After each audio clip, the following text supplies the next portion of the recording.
The WhatsApp generation made today's BJP. The Instagram generation is challenging it. July 23-ാം തീയതി വ്യാഴാഴ്ച പുറത്തിറങ്ങിയ the Hindu പത്രത്തിലെ ഒരു തലക്കെട്ട് ഇങ്ങനെയായിരുന്നു. ആ പത്രം പുറത്തിറങ്ങി രണ്ട് ദിവസത്തിനുള്ളിൽ ഈ പറഞ്ഞ ഇൻസ്റ്റാഗ്രാം ജനറേഷൻ അതുവരെ അജയ്യരെന്ന് കരുതപ്പെട്ടിരുന്ന BJPയെ മുട്ടുകുത്തിച്ചു.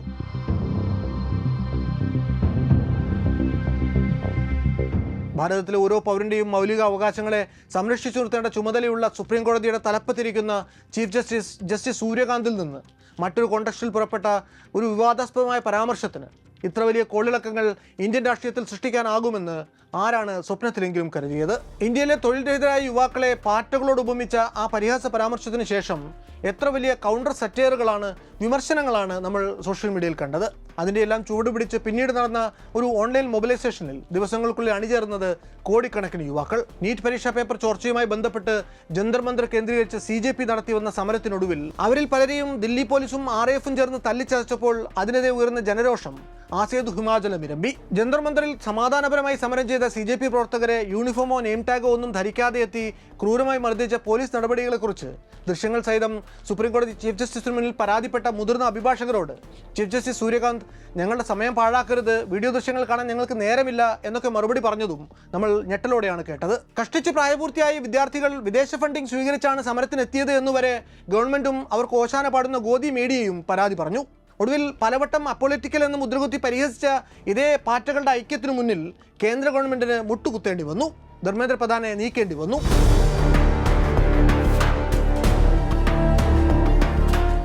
ജന്തർ മന്ദറിലെ സമരവേദികളിൽ ഉയർന്നുകെട്ട മുദ്രാവാക്യങ്ങളിലൊന്ന് ഫാസിവാദ് സെ ആസാദി എന്നതായിരുന്നു. ഫാഷിസം തൊലയട്ടെ എന്ന് അതിങ്ങ് കേരളത്തിലെ സമരവേദികളിലും ഉച്ചത്തിൽ മുഴങ്ങി. എന്താണ് ഒരു ഫാഷിസ്റ്റ് ഭരണകൂടം? ആരാണ് ലക്ഷണമൊത്ത ഒരു ഫാഷിസ്റ്റ് ഭരണാധികാരി? നിലവിൽ കഴിഞ്ഞ ഒരു വ്യാഴവട്ടക്കാലമായി കേന്ദ്രം ഭരിച്ചുകൊണ്ടിരിക്കുന്ന ഗവൺമെന്റിന് ആ പേര് എത്ര കണ്ടു ചേരും? വല്ലാത്തൊരു കഥയുടെ ഈ ലക്കം ഉത്തരം തേടാൻ ശ്രമിക്കുന്നത് നിങ്ങളിൽ പലരുടെയും ഉള്ളിൽ ഒരുപക്ഷെ ഇതിനകം തന്നെ ഉയർന്നിട്ടുണ്ടാകാൻ സാധ്യതയുള്ള ഈ ഒരു ചോദ്യത്തിനാണ്. 20-ാം നൂറ്റാണ്ടിൻ്റെ ആദ്യപാദത്തിലെ ഇറ്റലിയിൽ തുടങ്ങി ഹിറ്റ്ലറുടെ ജർമ്മൻ പരീക്ഷണങ്ങളിൽ പയറ്റിത്തെളിഞ്ഞ ഫാഷിസം എന്ന പ്രത്യയശാസ്ത്രം തുടർന്നിങ്ങോട്ടും ലോകരാഷ്ട്രീയത്തിൽ ചെലുത്തിക്കൊണ്ടിരിക്കുന്ന അനൽപമായ സ്വാധീനങ്ങളുടെ കഥ. ഇന്ത്യൻ രാഷ്ട്രീയത്തെ മലീമസമാക്കുന്ന ഫാഷിസ്റ്റ് എലിമെന്റുകൾക്കെതിരെ ഈ നാട്ടിലെ ഊർജ്ജസ്വലമായ യുവതലമുറ നടത്തിക്കൊണ്ടിരിക്കുന്ന തീപാറുന്ന പോരാട്ടങ്ങളുടെ കഥ. അത് വല്ലാത്തൊരു കഥയാണ്.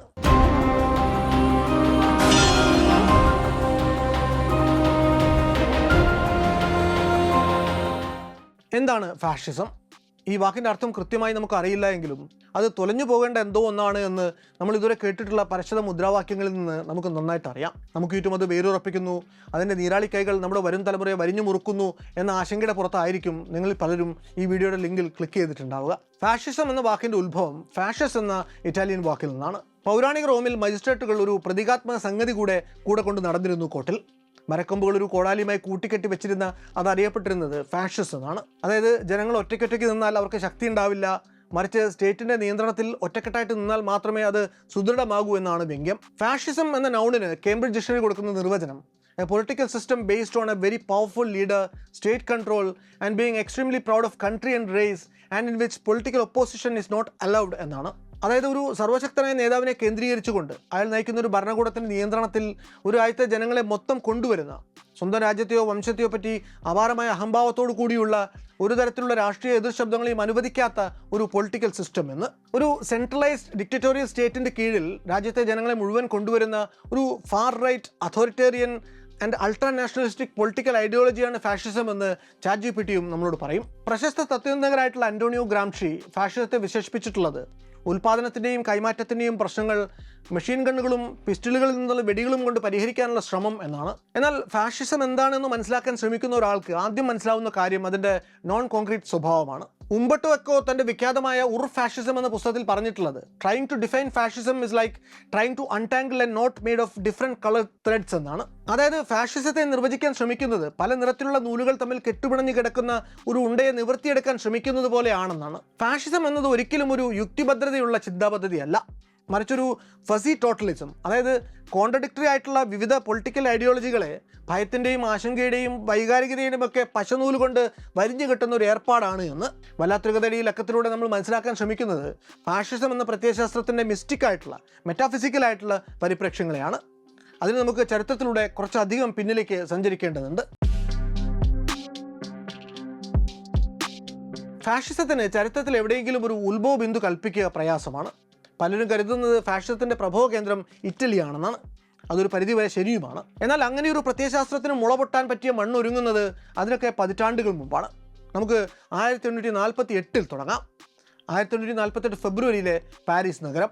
ഫ്രാൻസിൽ അവസാനമായി the king of the French എന്ന പദവി സ്വന്തം പേരിനൊപ്പം ചേർത്ത ലൂയി ഫിലിപ്പ് ഒന്നാമൻ്റെ രാജവാഴ്ചയ്ക്ക് അന്ത്യം കുറിക്കപ്പെട്ട കാലം. അങ്ങനെ പറയത്തക്ക ഫാഷിസ്റ്റ് ഗവൺമെൻറ്റുകളൊന്നും തന്നെ അധികാരത്തിലെത്തിയിട്ടില്ലാത്ത 19ാം നൂറ്റാണ്ടിൻ്റെ പകുതിയിലെ ഫ്രാൻസിനെ കുറിച്ച് നമ്മൾ എന്തിനാണ് പറഞ്ഞു തുടങ്ങുന്നത് എന്നൊരു സംശയം എല്ലാവർക്കും തോന്നാം. പിന്നീട് ഫാഷിസം എന്ന ആശയത്തിൽ ഘനീഭൂതമായി അതിന് അധികാരത്തിലെത്താൻ സഹായിച്ച പല ഘടകങ്ങളും യൂറോപ്പിൻ്റെ പ്രധാന നഗരങ്ങൾ കേന്ദ്രീകരിച്ച് ഇക്കാലത്ത് നടന്ന കലാപങ്ങൾ, ലഹളകൾ, വിപ്ലവങ്ങൾ എന്നിവയിൽ അടിഞ്ഞുകൂടിയിരിക്കുന്നു എന്ന് തന്നെയാണ് അതിന് കാരണം. അതിലേക്ക് പോകുന്നതിന് മുമ്പ് ഒരല്പം പൊളിറ്റിക്കൽ സയൻസ് തിയറി പറഞ്ഞു വെച്ചേ മതിയാകൂ. നമ്മുടെ ചരിത്രം രാജവാഴ്ചയുടെ ചരിത്രത്തിലാണല്ലോ തുടങ്ങുന്നത്.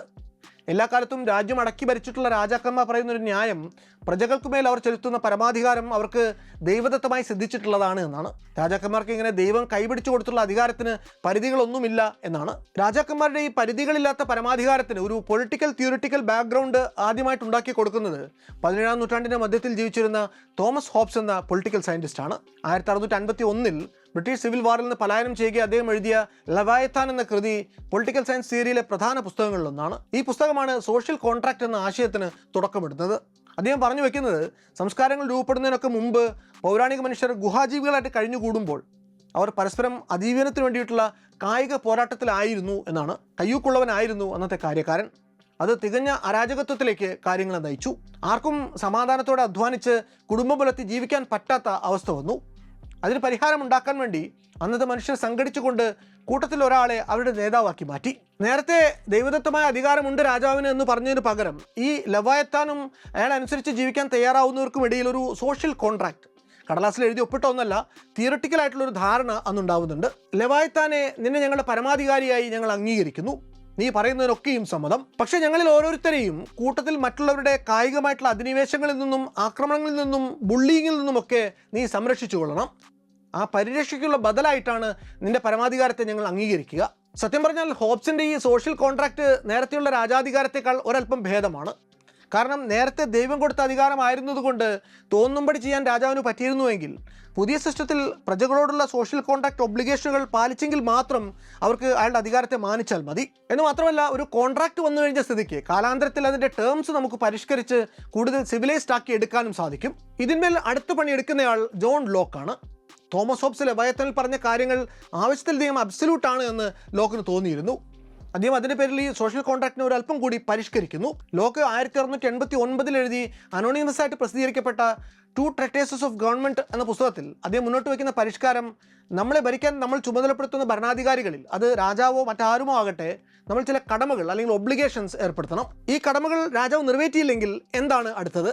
അങ്ങനെയാണ് നെഗറ്റീവ് റൈറ്റ്സ് എന്ന ആശയം വരുന്നത്. അതോടെ മൊണാർക്കിന് ലിമിറ്റേഷനുകൾ വരുന്നു. രാജഭരണത്തിലും ചെയ്തുകൂടാത്ത ചിലത് നിലവിൽ വരുന്നു. 3 കാര്യങ്ങളുടെ സുരക്ഷിതത്വമാണ് ഒരു മൊണാർക്ക് നിർബന്ധമായും പ്രജകൾക്ക് ഉറപ്പ് നൽകേണ്ടത്. 1 ലൈഫ്, 2 ലിബർട്ടി, 3 പ്രോപ്പർട്ടി. അതായത് ജീവനും സ്വത്തിനും സ്വാതന്ത്ര്യത്തിനുമുള്ള ഉറപ്പ്. അതായത് ഞങ്ങളെ ഞങ്ങളുടെ അയൽവാസികളിൽ നിന്നും അധിനിവേശക്കാരിൽ നിന്നും രക്ഷിച്ചാൽ മാത്രം പോരാ, മൊണാർക്ക് ആർബിട്രറി ആയിട്ട് ഞങ്ങളുടെ ജീവനെടുക്കാൻ പാടില്ല, സ്വത്ത് കവരാൻ പാടില്ല, ഞങ്ങളുടെ സ്വാതന്ത്ര്യത്തിന് കൂച്ചുവിലങ്ങിടാനും പാടില്ല എന്നാണ് ലോക്ക് പറഞ്ഞത്. ഇതായിരുന്നു ലോക്കിയൻ സോഷ്യൽ കോൺട്രാക്ട് തിയറിയുടെ അടിസ്ഥാനം. ഈ കാര്യങ്ങളെ മനസ്സിൽ വെച്ചുകൊണ്ട് നമ്മൾ തിരികെ നമ്മുടെ ഫിലിപ്പ് രാജാവിൻ്റെ കഥയിലേക്ക് വരികയാണെങ്കിൽ 1835 ലൂയി ഫിലിപ്പ് രാജാവ് പാരീസ് നഗരത്തിൽ വർദ്ധിച്ചു വരുന്ന രാഷ്ട്രീയ സമ്മേളനങ്ങളും റാലികളും ധർണകളും ഒക്കെ നിരോധിച്ചുകൊണ്ട് ഉത്തരവിടുന്നു. രാജശാസനത്തിൽ പക്ഷേ ചെറിയൊരു ലൂപ്പ് ഹോൾ ഉണ്ടായിരുന്നു. ജനങ്ങൾ റാലി നടത്താൻ പാടില്ല, കവലപ്രസംഗങ്ങൾ നടത്താൻ പാടില്ല എന്നൊക്കെ പറഞ്ഞ രാജാവ് ഒരു കാര്യം നിരോധിക്കാൻ മറന്നുപോകുന്നു. ജനങ്ങൾക്ക് ഒരു സൗഹൃദ വിരുന്ന് വിളിച്ചുകൂട്ടി മേശയ്ക്ക് ചുറ്റും ഇരുന്നുകൊണ്ട് സമകാലിക രാഷ്ട്രീയ ഗതിവിഗതികളെക്കുറിച്ച് കൊച്ചുവർത്തമാനം പറയുന്നതിന് വിലക്കൊന്നുമില്ല. 1847 ഇത്തരം പൊളിറ്റിക്കൽ ഡിന്നറുകൾ, ബാങ്ക്വറ്റുകൾ ഫ്രാൻസിൽ വർദ്ധിച്ചു വന്നു. 1848 ആയപ്പോഴേക്കും രാജാവിൻ്റെ ചാരന്മാർ നാട്ടിൽ ഈ രാഷ്ട്രീയ വിരുന്നുകളിൽ നടക്കുന്ന ഉപജാപ പ്രവർത്തനങ്ങളെക്കുറിച്ചുള്ള രഹസ്യ വിവരം രാജാവിന് ചോർത്തി കൊടുക്കുന്നു. ഈ വിവരം കിട്ടിയ രാജാവ് ഉടനടി ഈ പൊളിറ്റിക്കൽ ബാങ്ക്വറ്റുകളെ കൂടി നിരോധിച്ചുകൊണ്ട് ഉത്തരവിറക്കി. രാജാവിൻ്റെ ഈ നടപടിക്ക് പിന്നാലെ പാരീസിന്റെ തെരുവുകൾ കലാപകലുഷിതമായി. ഈ കലാപങ്ങളിലൂടെ 1848 ഫെബ്രുവരി 24 സെക്കൻഡ് റിപ്പബ്ലിക് എന്ന പേരിൽ ഫ്രാൻസിൽ ഒരു പ്രൊവിഷണൽ ഗവൺമെന്റ് അധികാരത്തിലേറുന്നു. പിന്നാലെ കോൺസ്റ്റിറ്റ്യൂന്റ് അസംബ്ലിയിലേക്കുള്ള തെരഞ്ഞെടുപ്പ് നടക്കുന്നു. ഫ്രാൻസിൽ കൊളുത്തപ്പെട്ട തീ പിന്നീടുള്ള മാസങ്ങളിൽ റവല്യൂഷൻ ഓഫ് അസംബ്ലീസ് എന്ന പേരിൽ യൂറോപ്പിലെങ്ങും പരക്കുന്നുണ്ട്. വിയന്നയിൽ, ബുഡാപെസ്റ്റിൽ, മ്യൂണിക്കിൽ, സിസിലിയിൽ എന്നിങ്ങനെ പലയിടത്തും കോൺസ്റ്റിറ്റ്യൂന്റ് അസംബ്ലികൾ പിന്നീട് രൂപീകരിക്കപ്പെടുന്നു. ക്രിസ്റ്റഫർ ക്ലാർക്ക് എഴുതിയ റവല്യൂഷണറി സ്പ്രിംഗ് എന്ന പുസ്തകത്തിലും ജോനാഥൻ സ്പെർബർ എഴുതിയ യൂറോപ്യൻ റവല്യൂഷൻസ് എന്ന പുസ്തകത്തിലും ഈ വിപ്ലവങ്ങളെക്കുറിച്ചുള്ള വിശദമായ വർണ്ണനകൾ നമുക്ക് കാണാം. പാരീസിന്റെ തെരുവുകളിൽ ശുഭാപ്തി വിശ്വാസം തെളിഞ്ഞു നിന്ന കാലം. ആദ്യം തെരുവിലേക്ക് ഇറങ്ങിയത് തങ്ങളുടെ ബാങ്ക്വറ്റ് ഡിന്നറുകൾ മുടങ്ങിയതിൽ അരിശം പൂണ്ട ലിബറലുകളായിരുന്നുവെങ്കിൽ അവർക്ക് പിന്നാലെ രണ്ടറ്റം കൂട്ടിമുട്ടിക്കാൻ വേണ്ടി പെടാപാട് പെട്ടുകൊണ്ടിരുന്ന ജനസാമാന്യവും സംഘടിച്ചു. ഈ 19ാം നൂറ്റാണ്ടിന്റെ പകുതി എന്ന് പറയുന്നത് രണ്ടാം വ്യാവസായിക വിപ്ലവം നടക്കുന്ന കാലമാണ്. അർബൻ വർക്കിംഗ് ക്ലാസിന്റെ ഉദയമുണ്ടായ കാലം. ഗ്രാമങ്ങളിലും ചെറുപട്ടണങ്ങളിലും അവരവരുടെ സ്കില്ലിനും ക്രാഫ്റ്റിനും ഒത്തുള്ള മിഡിൽ ഇൻകം നിത്യവൃത്തികളിൽ ഏർപ്പെട്ടിരുന്ന വലിയൊരു കൂട്ടം ആളുകൾ ഈ ഇൻഡസ്ട്രിയൽ ബൂമിന്റെ ഭാഗമായി കുറെ കുറഞ്ഞ വേതനങ്ങളിൽ ഫാക്ടറി ജോലികളിലേക്ക്, മാർക്സിസ്റ്റുള്ള ഭാഷയിൽ പറഞ്ഞാൽ വേജ് സ്ലേവറിയിലേക്ക് ചേക്കേറുന്ന കാലം. നിത്യേന 12-14 മണിക്കൂർ നീളുന്ന ഷിഫ്റ്റുകൾ കഴിഞ്ഞ് കൂടിയ വാടകയ്ക്കെടുത്ത ഇടുങ്ങിയ മുറികളിൽ കുടുംബത്തോടൊപ്പം പാർക്കുന്ന ഇടങ്ങളിലേക്ക് പാറ്റകളെ പോലെ ഉണ്ടുറങ്ങാൻ എത്തുന്നവരുടെ ഉള്ളിൽ അമർഷം ചുരമാന്തി ഉണരുന്ന കാലം. വ്യാവസായിക വിപ്ലവത്തിന് ഗുണം പറ്റിക്കൊണ്ട് സമൂഹത്തിലെ ഒരു കൂട്ടർ അനുദിനം സമ്പന്നരായിക്കൊണ്ടിരുന്നപ്പോൾ ബഹുഭൂരിപക്ഷം വരുന്ന സാധാരണക്കാർ ദാരിദ്ര്യത്തിന്റെ പടുകുഴിയിൽ തന്നെ കിടന്ന് നരകിച്ചുകൊണ്ടിരുന്നു. അവരുടെ വേദന ദിനംപ്രതി വർദ്ധിച്ചു മാത്രം വന്നു. ഇക്കൂട്ടരുടെ ദുരവസ്ഥയെക്കുറിച്ച് സാക്ഷാൽ ഫ്രെഡറിക് ഏംഗൽസ് 1945 തന്റെ Conditions of the Working Class in England എന്ന പുസ്തകത്തിൽ എഴുതുന്നത് they were not human beings, they were merely toiling machines എന്നാണ്. രാജാവിനെതിരായിട്ടുള്ള പ്രതിഷേധത്തിൽ കോൺസ്റ്റിറ്റ്യൂന്റ് അസംബ്ലി രൂപീകരിച്ച് പ്രൊവിഷണൽ ഗവൺമെന്റ് ഒക്കെ സ്ഥാപിതമായി എങ്കിലും അതിൽ രണ്ട് പക്ഷക്കാരുണ്ടായിരുന്നു. അതിൽ ഒരു കൂട്ടർക്ക് വേണ്ടിയിരുന്നത് ലിബറൽ റിഫോംസ് ആണ്. അവർ സമൂഹത്തിലെ കുലീന വിഭാഗമാണ്. അവർക്ക് വേണ്ടതൊക്കെയുമുണ്ട്. സ്വത്തിന് സ്വത്ത്, പണത്തിന് പണം, കുടുംബത്തിന് കുടുംബം. അവർക്ക് ഒരേ ഒരു ഡിമാൻഡ് മാത്രമേ ഉണ്ടായിരുന്നുള്ളൂ, നെഗറ്റീവ് റൈറ്റ്സ്. അതായത് സർക്കാർ ആവശ്യമില്ലാതെ അവരുടെ ജീവിതങ്ങളിൽ ഇടപെടരുത്. ഈ സ്പെക്ട്രത്തിന് മറ്റേറ്റത്ത് നിൽക്കുന്നവർക്ക് വേണ്ടിയിരുന്നത് സോഷ്യൽ റിഫോംസ് ആണ്. അവർക്ക് തങ്ങളുടെ ജീവിതത്തിൽ ഗവൺമെന്റ് ഇടപെടരുത് എന്നൊരു നയം ഉണ്ടായിരുന്നില്ല. അതായത് ഗവൺമെന്റ് പരമാധികാരം നൽകിയിരുന്നത് കൊണ്ട് ജനങ്ങളുടെ വെൽഫെയർ നടത്തേണ്ടത് കൂടി ഗവൺമെന്റിന്റെ ഉത്തരവാദിത്തമാണ്. അതായത് ജനങ്ങൾക്ക് തൊഴിലില്ലെങ്കിൽ ഗവൺമെന്റ് തൊഴിൽ നൽകണം, രോഗം വന്നാൽ ചികിത്സിക്കാൻ സംവിധാനം വേണം, ക്ഷാമം വന്നാൽ സ്റ്റേറ്റ് ഭക്ഷണം കൊടുക്കണം. ഇവർ രണ്ടു കൂട്ടരും ചേർന്നാണ് മൊണാർക്കിയെ പിന്തുണയ്ക്കുന്ന കൺസർവേറ്റീവുകളെ ഭരണത്തിൽ പുറത്താക്കിയത്. ഈ കൺസർവേറ്റീവ് പക്ഷം സ്വാഭാവികമായിട്ടും ലിബറലോ സോഷ്യലോ ആയിട്ടുള്ള ചേഞ്ചുകൾക്കൊക്കെയും എതിരാണ്. രാജഭരണമാണ് സമൂഹത്തിന് ഹിതകരമെന്ന് കരുതുന്നവരാണ് അക്കൂട്ടർ. ഇങ്ങനെ വിപ്ലവം നയിച്ച് കോൺസ്റ്റിറ്റ്യൂന്റ് അസംബ്ലിയിൽ കയറിപ്പറ്റിയ ലിബറൽ സോഷ്യൽ പക്ഷക്കാരുടെ സമ്മർദ്ദത്തിന് വഴങ്ങി ഈ പ്രൊവിഷണൽ ഗവൺമെന്റ് അന്ന് വർക്ക്ഷോപ്പുകൾ എന്നൊരു സംവിധാനം തുടങ്ങുന്നുണ്ട്. അവിടെ നിങ്ങൾക്ക് സ്കില്ലുകൾ അനുസരിച്ചുള്ള അറ്റസ്റ്റേഷൻ കിട്ടുമായിരുന്നു. ഉദാഹരണത്തിന് നിങ്ങൾ വെൽഡറാണ് അല്ലെങ്കിൽ കാർപ്പൻ്റർ ആണ് എന്നൊക്കെയുള്ള ചാപ്പ, അതിനനുസരിച്ചുള്ള തൊഴിലവസരം, ഇതൊക്കെയും അന്ന് വർക്ക്ഷോപ്പിൽ കിട്ടിയിരുന്നു. പക്ഷേ ഈ പ്രൊവിഷണൽ ഗവൺമെന്റിന്റെ കെടുകാര്യസ്ഥത കാരണം കൊണ്ട് അത് നടത്തിപ്പിൽ പാളിപ്പോയി. പാരീസിൽ അന്ന് ആയിരക്കണക്കിന് തൊഴിലില്ലാത്ത യുവാക്കൾ ഉണ്ടായിരുന്നു. എന്നാൽ അവർക്ക് എല്ലാവർക്കും കൊടുക്കാനും മാത്രം ജോലി അവിടുത്തെ വ്യവസായങ്ങളിൽ ഇല്ലായിരുന്നു. അതുകൊണ്ട് തന്നെ ഈ വർക്ക്ഷോപ്പ് സിസ്റ്റം വഴിക്ക് പലപ്പോഴും വളരെ ബോഗസ് ആയിട്ടുള്ള പണികൾ, ഒരു തരത്തിലുള്ള സാമ്പത്തിക ലാഭവും സ്റ്റേറ്റ് ഉണ്ടാക്കാത്ത പണികളാണ് പലപ്പോഴും നടന്നിരുന്നത്. ഉദാഹരണത്തിന് രാവിലെ ഒരു കൂട്ടരെ കിടങ്ങ് ഒഴിക്കാൻ ഏൽപ്പിക്കും, ഉച്ചയ്ക്ക് മറ്റൊരു കൂട്ടരെ അതേ കിടങ്ങ് തൂർക്കാനും ഏർപ്പാടാക്കും. ഇങ്ങനെ പോയി ഒടുവിൽ അധികം വൈകാതെ ആ പ്രോഗ്രാം തന്നെ ഗവൺമെന്റിന് നിർത്തലാക്കേണ്ടി വന്നു. ഇത് സമൂഹത്തിൽ വലിയ അസംതൃപ്തിക്ക് കാരണമായി. 1948 ജൂണിൽ ഫ്രാൻസ് വീണ്ടും കലാപങ്ങളിലേക്ക് വഴുതി വീണു. സോഷ്യൽ ചേഞ്ചുകൾ കൊണ്ടുവരണമെന്ന് ആഗ്രഹിച്ച പക്ഷം തങ്ങളെ പരിധി വിട്ട് സമ്മർദ്ദത്തിലാക്കുന്നുണ്ട് എന്ന് അതിനിടയ്ക്ക് ലിബറൽ പക്ഷത്തിന് തോന്നുന്നു. യൂണിവേഴ്സൽ സഫ്രേജ് വഴിക്ക് ബഹുഭൂരിപക്ഷം വരുന്ന റാഡിക്കൽ സോഷ്യലിസ്റ്റുകൾക്ക് അധികാരത്തിൽ ഇടം കൊടുക്കുകയാണെങ്കിൽ അത് രാജ്യത്തെ അരാജകത്വത്തിലേക്കും കലാപത്തിലേക്കുമൊക്കെ നയിക്കുമെന്നും ലിബറൽ പക്ഷം അന്ന് ഭയപ്പെടുന്നു. സമൂഹത്തിലെ കുലീനരടങ്ങുന്ന ലിബറലിസ്റ്റുകൾക്ക് അരക്ഷിതാവസ്ഥ തോന്നിയ ഈ സാഹചര്യം മുതലെടുത്തുകൊണ്ടാണ് അതുവരെ പത്തിമടക്കി കഴിയുകയായിരുന്ന കൺസർവേറ്റീവുകൾ ശക്തി ആർജിച്ചു തുടങ്ങുന്നത്. സോഷ്യലിസ്റ്റ് പക്ഷത്തു നിന്നുള്ള സമ്മർദ്ദങ്ങളെ ചെറുക്കാൻ വേണ്ടി ലിബറലിസ്റ്റുകളും കൺസർവേറ്റീവുകളും തമ്മിൽ അന്ന് സഖ്യം ചേരുന്നു. റാഡിക്കൽ സോഷ്യലിസ്റ്റുകളുടെ പ്രവൃത്തികൾ കൊണ്ട് തെരുവുകൾ കലാപകലുഷിതമാകുന്ന സാഹചര്യം ഒഴിവാക്കുക എന്നതായിരുന്നു ഈ സഖ്യത്തിന്റെ പ്രധാന ലക്ഷ്യം. അതുകൊണ്ട് എന്തുണ്ടായി? ലൂയി നെപ്പോളിയൻ, അതായത് 18ാം നൂറ്റാണ്ടിന്റെ അവസാനത്തിൽ ഫ്രഞ്ച് വിപ്ലവത്തിലൂടെ അധികാരത്തിലെത്തിയ നെപ്പോളിയൻ ബോണപ്പാർട്ടിന്റെ അനന്തരവൻ ഈ ഘട്ടത്തിൽ ഫ്രാൻസിന്റെ പ്രസിഡന്റ് സ്ഥാനത്തേക്ക് മത്സരിച്ച് ജയിക്കുന്നു. ഫ്രാൻസിലെ രണ്ടാം വിപ്ലവത്തിന്റെ അന്ത്യത്തിന്റെ തുടക്കമായിരുന്നു അത്. പ്രസിഡന്റ് നെപ്പോളിയൻ 1852 നെപ്പോളിയൻ മൂന്നാമൻ ചക്രവർത്തിയാകുന്നു. ജനാധിപത്യത്തിൽ അടിയുറച്ചു വിശ്വസിച്ചിരുന്ന സെക്കൻഡ് ഫ്രഞ്ച് റിപ്പബ്ലിക്കിനും അതിന്റെ പൊളിറ്റിക്കൽ പാരഫെർനേലിയയ്ക്കും അതോടെ തിരശ്ശീല വീഴുകയും ചെയ്തു. സത്യത്തിൽ ഇതൊരു ഫുൾ സർക്കിൾ ആയിരുന്നു. ലൂയി ഫിലിപ്പ് ഒന്നാമന്റെ രാജവാഴ്ചയ്ക്ക് അന്ത്യം കുറിച്ച് വിപ്ലവം നടന്ന് സെക്കൻഡ് ഫ്രഞ്ച് റിപ്പബ്ലിക് ഉണ്ടായി. അതിൽ കോൺസ്റ്റിറ്റ്യൂന്റ് അസംബ്ലിയും പ്രൊവിഷണൽ ഗവൺമെന്റും ഒക്കെ നിലവിൽ വന്ന് ആ ജനാധിപത്യ പ്രക്രിയയിലൂടെ തന്നെ പ്രസിഡന്റായി ലൂയി നെപ്പോളിയൻ അധികാരത്തിലെത്തി. അയാൾ പിന്നീട് ചക്രവർത്തിയായി രാജ്യം വീണ്ടും പഴയ മൊണാർക്കി സെറ്റപ്പിലേക്ക് തന്നെ തിരിച്ചുപോയി. നമ്മൾ നേരത്തെ പറഞ്ഞ പോലെ ഫ്രാൻസിൽ നടന്നത് 1848 യൂറോപ്പിൽ ആകമാനം അലയടിച്ച വിപ്ലവ തിരമാലയുടെ ഒരു തുടക്കം മാത്രമായിരുന്നു. എന്നിട്ടും പക്ഷേ നമ്മൾ നേരത്തെ ഫ്രാൻസിന്റെ ഉദാഹരണം ആദ്യം എടുത്തു പറയാൻ ഒരു കാരണമുണ്ട്. ഇതുവരെയും 3 ഇസങ്ങൾ നമ്മൾ പറഞ്ഞു കഴിഞ്ഞു. ഒന്ന്, രാജഭരണത്തിന് വേണ്ടി വാദിക്കുന്ന കൺസർവേറ്റിവിസം. 2, നെഗറ്റീവ് റൈറ്റ്സിന് വേണ്ടി വാദിക്കുന്ന ലിബറലിസം. 3, സോഷ്യൽ ചേഞ്ചസിന് വേണ്ടി പോരാടുന്ന സോഷ്യലിസം. ഇത് മൂന്നുമല്ലാതെ മറ്റൊരു ഇസം കൂടി യൂറോപ്പിന്റെ മറ്റു ഭാഗങ്ങളിൽ നടന്നുകൊണ്ടിരുന്ന വിപ്ലവങ്ങളിൽ ഒരു സുപ്രധാന ഘടകമാകുന്നുണ്ട്. അതാണ് നാഷണലിസം അഥവാ ദേശീയതാവാദം. പാരീസിൽ അന്ന് നടന്ന വിപ്ലവത്തെ മറ്റുള്ള യൂറോപ്യൻ നഗരങ്ങളിൽ നടന്ന കലാപങ്ങളിൽ നിന്ന് വ്യത്യസ്തമാക്കുന്ന ഒരു ഘടകം ഫ്രാൻസിൽ അതിനകം തന്നെ ഒരു ഫ്രഞ്ച് ദേശീയത കൃത്യമായി നിർവചിക്കപ്പെട്ട് കഴിഞ്ഞിട്ടുണ്ടായിരുന്നു എന്നതാണ്. ദേശീയത, അതായത് ഒരു രാഷ്ട്രം എന്നത് ഒരു പ്രദേശത്തെ നിർവചിക്കുന്നത് അതിൻ്റെ ജോഗ്രഫിക്കൽ അതിർത്തികൾ കൊണ്ട് മാത്രമല്ല. ഒരു രാജ്യത്തെ രാഷ്ട്രമെന്ന് പറയുന്നതിനൊരു സ്പിരിച്വൽ മാനം കൂടിയുണ്ട്. അവരുടെ കൾച്ചർ, ലാംഗ്വേജ്, ഹിസ്റ്ററി, വാല്യൂസ് ഇതൊക്കെയും ഷെയർഡ് ആയിരിക്കും. 1980 ബെനഡിക്റ്റ് ആൻഡേഴ്സൺ എഴുതിയ ഇമാജിൻഡ് കമ്മ്യൂണിറ്റീസ് എന്നൊരു പുസ്തകമുണ്ട്. ആൻഡേഴ്സന്റെ പുസ്തകത്തിന്റെ കോർ ഐഡിയ എന്ന് പറയുന്നത് നാഷൻസ് ആർ ഇമാജിൻഡ് കമ്മ്യൂണിറ്റീസ് എന്നതാണ്. അതൊരു ഭൂപടത്തിലെ അതിർത്തികൾ നിർവചിക്കപ്പെടുന്നതിന് മുമ്പ് മനുഷ്യരുടെ മനസ്സുകളിലാണ് ഉരുവം കൊള്ളുക. ഫ്രാൻസിന്റെ കാര്യത്തിൽ ആ രാജ്യത്തിന്റെ ജോഗ്രഫിക്കൽ ബോർഡറുകളും അവിടെ താമസിച്ചിരുന്ന മനുഷ്യരുടെ മനസ്സിലെ രാഷ്ട്രസങ്കല്പവും കൃത്യമായിട്ട് പരസ്പരം ഓവർലാപ്പ് ചെയ്താണ് ഉണ്ടായിരുന്നത്. എന്നാൽ യൂറോപ്പിലെ മറ്റു പല നഗരങ്ങളിലും പാരീസിന്റെ സമാനമായിട്ടുള്ള വിപ്ലവങ്ങൾ നടക്കുമ്പോഴും അവിടെയൊക്കെ മറ്റൊരു പ്രശ്നമുണ്ടായിരുന്നു. അതായത് ഇന്ന് നമ്മൾ ജർമ്മനി, ഇറ്റലി എന്നൊക്കെ വിളിക്കുന്ന പ്രദേശങ്ങളിൽ അന്ന് അധിവസിച്ചിരുന്നവർക്ക് മേലെ അധിനിവേശ സാമ്രാജ്യത്വങ്ങളുടെ ഭരണമായിരുന്നു. ഒരേ സാമ്രാജ്യത്വത്തിന് കീഴിൽ ജർമ്മൻ, ഓസ്ട്രിയൻ, ഹംഗേറിയൻ, ഇറ്റാലിയൻ ദേശീയതാ സങ്കല്പങ്ങൾ ഉള്ളിൽ കാത്തുസൂക്ഷിച്ചിരുന്ന വ്യത്യസ്ത വിഭാഗങ്ങൾ ഒരേ ഭൂഭാഗങ്ങളിൽ കഴിഞ്ഞു പോയിരുന്നു അന്നൊക്കെ. ഉദാഹരണത്തിന് അന്നത്തെ ഓസ്ട്രിയൻ എംപയറിന് കീഴിൽ ഹംഗേറിയൻ, ക്രൊയേഷ്യൻ എന്നിങ്ങനെ എത്രയോ എത്നിസിറ്റികൾ ഒരുമിച്ചുണ്ടായിരുന്നു. ഇവരുടെയൊക്കെ നാഷണലിസ്റ്റ് ഗോളുകൾ തമ്മിൽ ഈ വിപ്ലവകാലത്ത് ക്ലാഷുകൾ പതിവായി. പലയിടത്തും ഈ മൈനോറിറ്റി എത്നിക് ഗ്രൂപ്പുകൾ കൺസർവേറ്റീവ് മൊണാർക്കിസ്റ്റുകൾക്കൊപ്പം ചേർന്ന് ഇതര നാഷണാലിറ്റികൾ നയിച്ചിരുന്ന വിപ്ലവങ്ങളെ പരാജയപ്പെടുത്തി. അതുപോലെ ഈ പ്രദേശങ്ങളിലെ മൊണാർക്കുകൾ പലരും വിപ്ലവാനന്തരം നിലവിൽ വന്ന ഫ്രാങ്ക്ഫർട്ട് പാർലമെന്റ് പോലെയുള്ള സംവിധാനങ്ങൾ നിയന്ത്രിച്ചിരുന്ന കോൺസ്റ്റിറ്റ്യൂഷണൽ മൊണാർക്കിയെ എതിർക്കുന്നുണ്ട്. തങ്ങളുടെ രാജ്യാധികാരം ദൈവദത്തമാണ് എന്നും അതിങ്ങനെ ജനങ്ങൾ വോട്ട് ചെയ്ത് ഭിക്ഷയായിട്ട് നൽകേണ്ട ഒന്നല്ല എന്നും അവർ കരുതി. തങ്ങളുടെ അധികാരങ്ങൾ നഷ്ടപ്പെടുമെന്ന ഭയം കൺസർവേറ്റീവ് മൊണാർക്കിസ്റ്റുകൾ പലരെയും, ഉദാഹരണത്തിന് ഓസ്ട്രിയൻ, റഷ്യൻ എംപയറുകളെ പരസ്പരം സഹകരിച്ച് വിപ്ലവങ്ങളെ അടിച്ചമർത്താൻ പ്രേരിപ്പിച്ചു. അതുകൊണ്ടുണ്ടായത് 1948 ആരംഭിച്ച വിപ്ലവങ്ങളുടെ ഈ തിരമാലകൾ ഈ പ്രതിസന്ധികളെ തട്ടി നിലച്ചുപോയി എന്നുള്ളതാണ്. വോട്ട് ചെയ്തയക്കുന്ന സ്ഥാനാർത്ഥികൾ പാർലമെന്റിൽ ചർച്ചകൾ നടത്തുന്നതുകൊണ്ട് കോലാഹലങ്ങളല്ലാതെ മറ്റൊന്നും ഉണ്ടാവില്ല. ശക്തനായ ഒരു സൈനിക ശക്തിയുള്ള നേതാവ് ബൈ ബ്ലഡ് ആൻഡ് അയൺ, അതായത് ഉരുക്കുമുഷ്ടി പ്രയോഗിച്ച് ഭരിച്ചാൽ മാത്രമേ ഒരു രാജ്യത്തിൻ്റെ അന്തസ് ഉയർത്തിപ്പിടിക്കാനാവൂ എന്ന പ്രതീതി അന്നുണ്ടാകുന്നു. ഈ പ്രതീതിയുടെ ബലത്തിൽ യൂറോപ്പിലെങ്ങും കൺസർവേറ്റീവ് മൊണാർക്കുകൾ അവരുടെ സ്റ്റാറ്റസ് ക്വോ തിരിച്ചു പിടിച്ചു. അത് ഒന്നാം ലോക മഹായുദ്ധം വരെയും നീണ്ടുപോയി.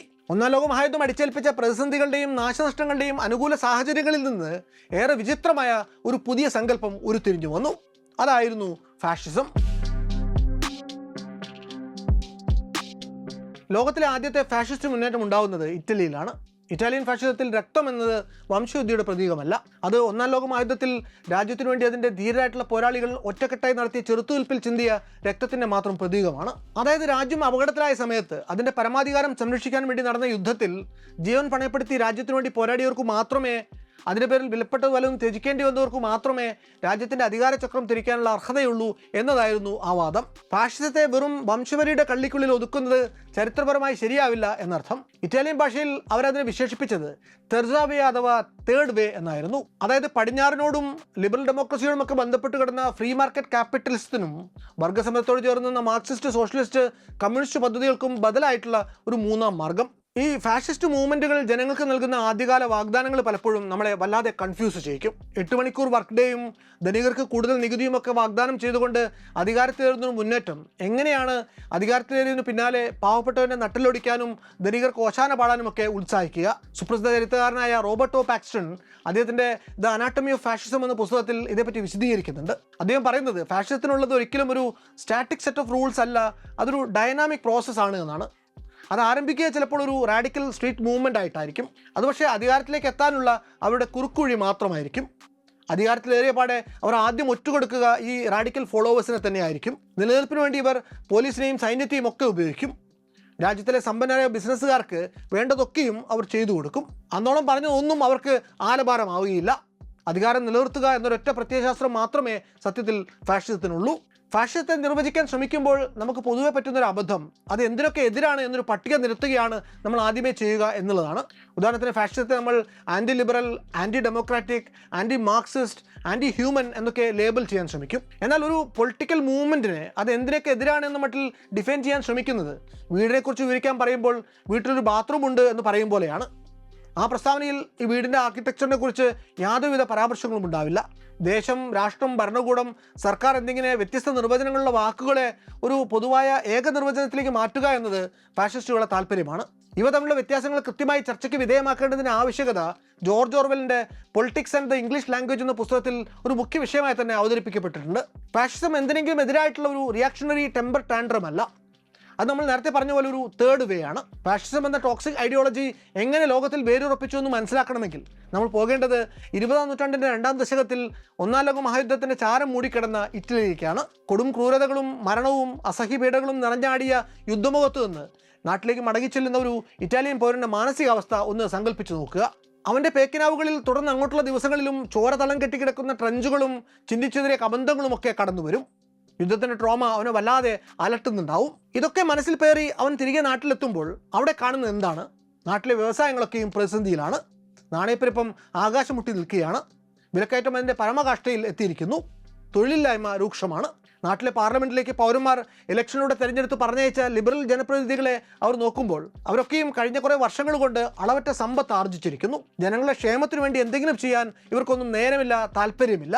താൻ വഞ്ചിക്കപ്പെട്ടിരിക്കുന്നു എന്നൊരു ഫീലിംഗ് ഒരു ശരാശരി പൗരൻ്റെ ഹൃദയത്തിൽ ശക്തമാകും. അപ്പോൾ അതിൻ്റെ കൂടെയാണ് ഇറ്റാലിയൻ ജനത മ്യൂട്ടിലേറ്റഡ് വിക്ടറി എന്ന് മനസ്സിലാക്കിയ ട്രീറ്റി ഓഫ് വെസൽസ് കൂടി അവർക്ക് മേൽ അടിച്ചേൽപ്പിക്കപ്പെടുന്നത്. ജയിച്ച പക്ഷത്തായിരുന്നിട്ട് കൂടി ഇറ്റലി എന്ന രാജ്യത്തിന് സാമ്പത്തികമായിട്ട് എന്തെങ്കിലും നേട്ടമോ ടെറിട്ടോറിയൽ എക്സ്പാൻഷനോ ഒന്നും നേടാനാകുന്നില്ല.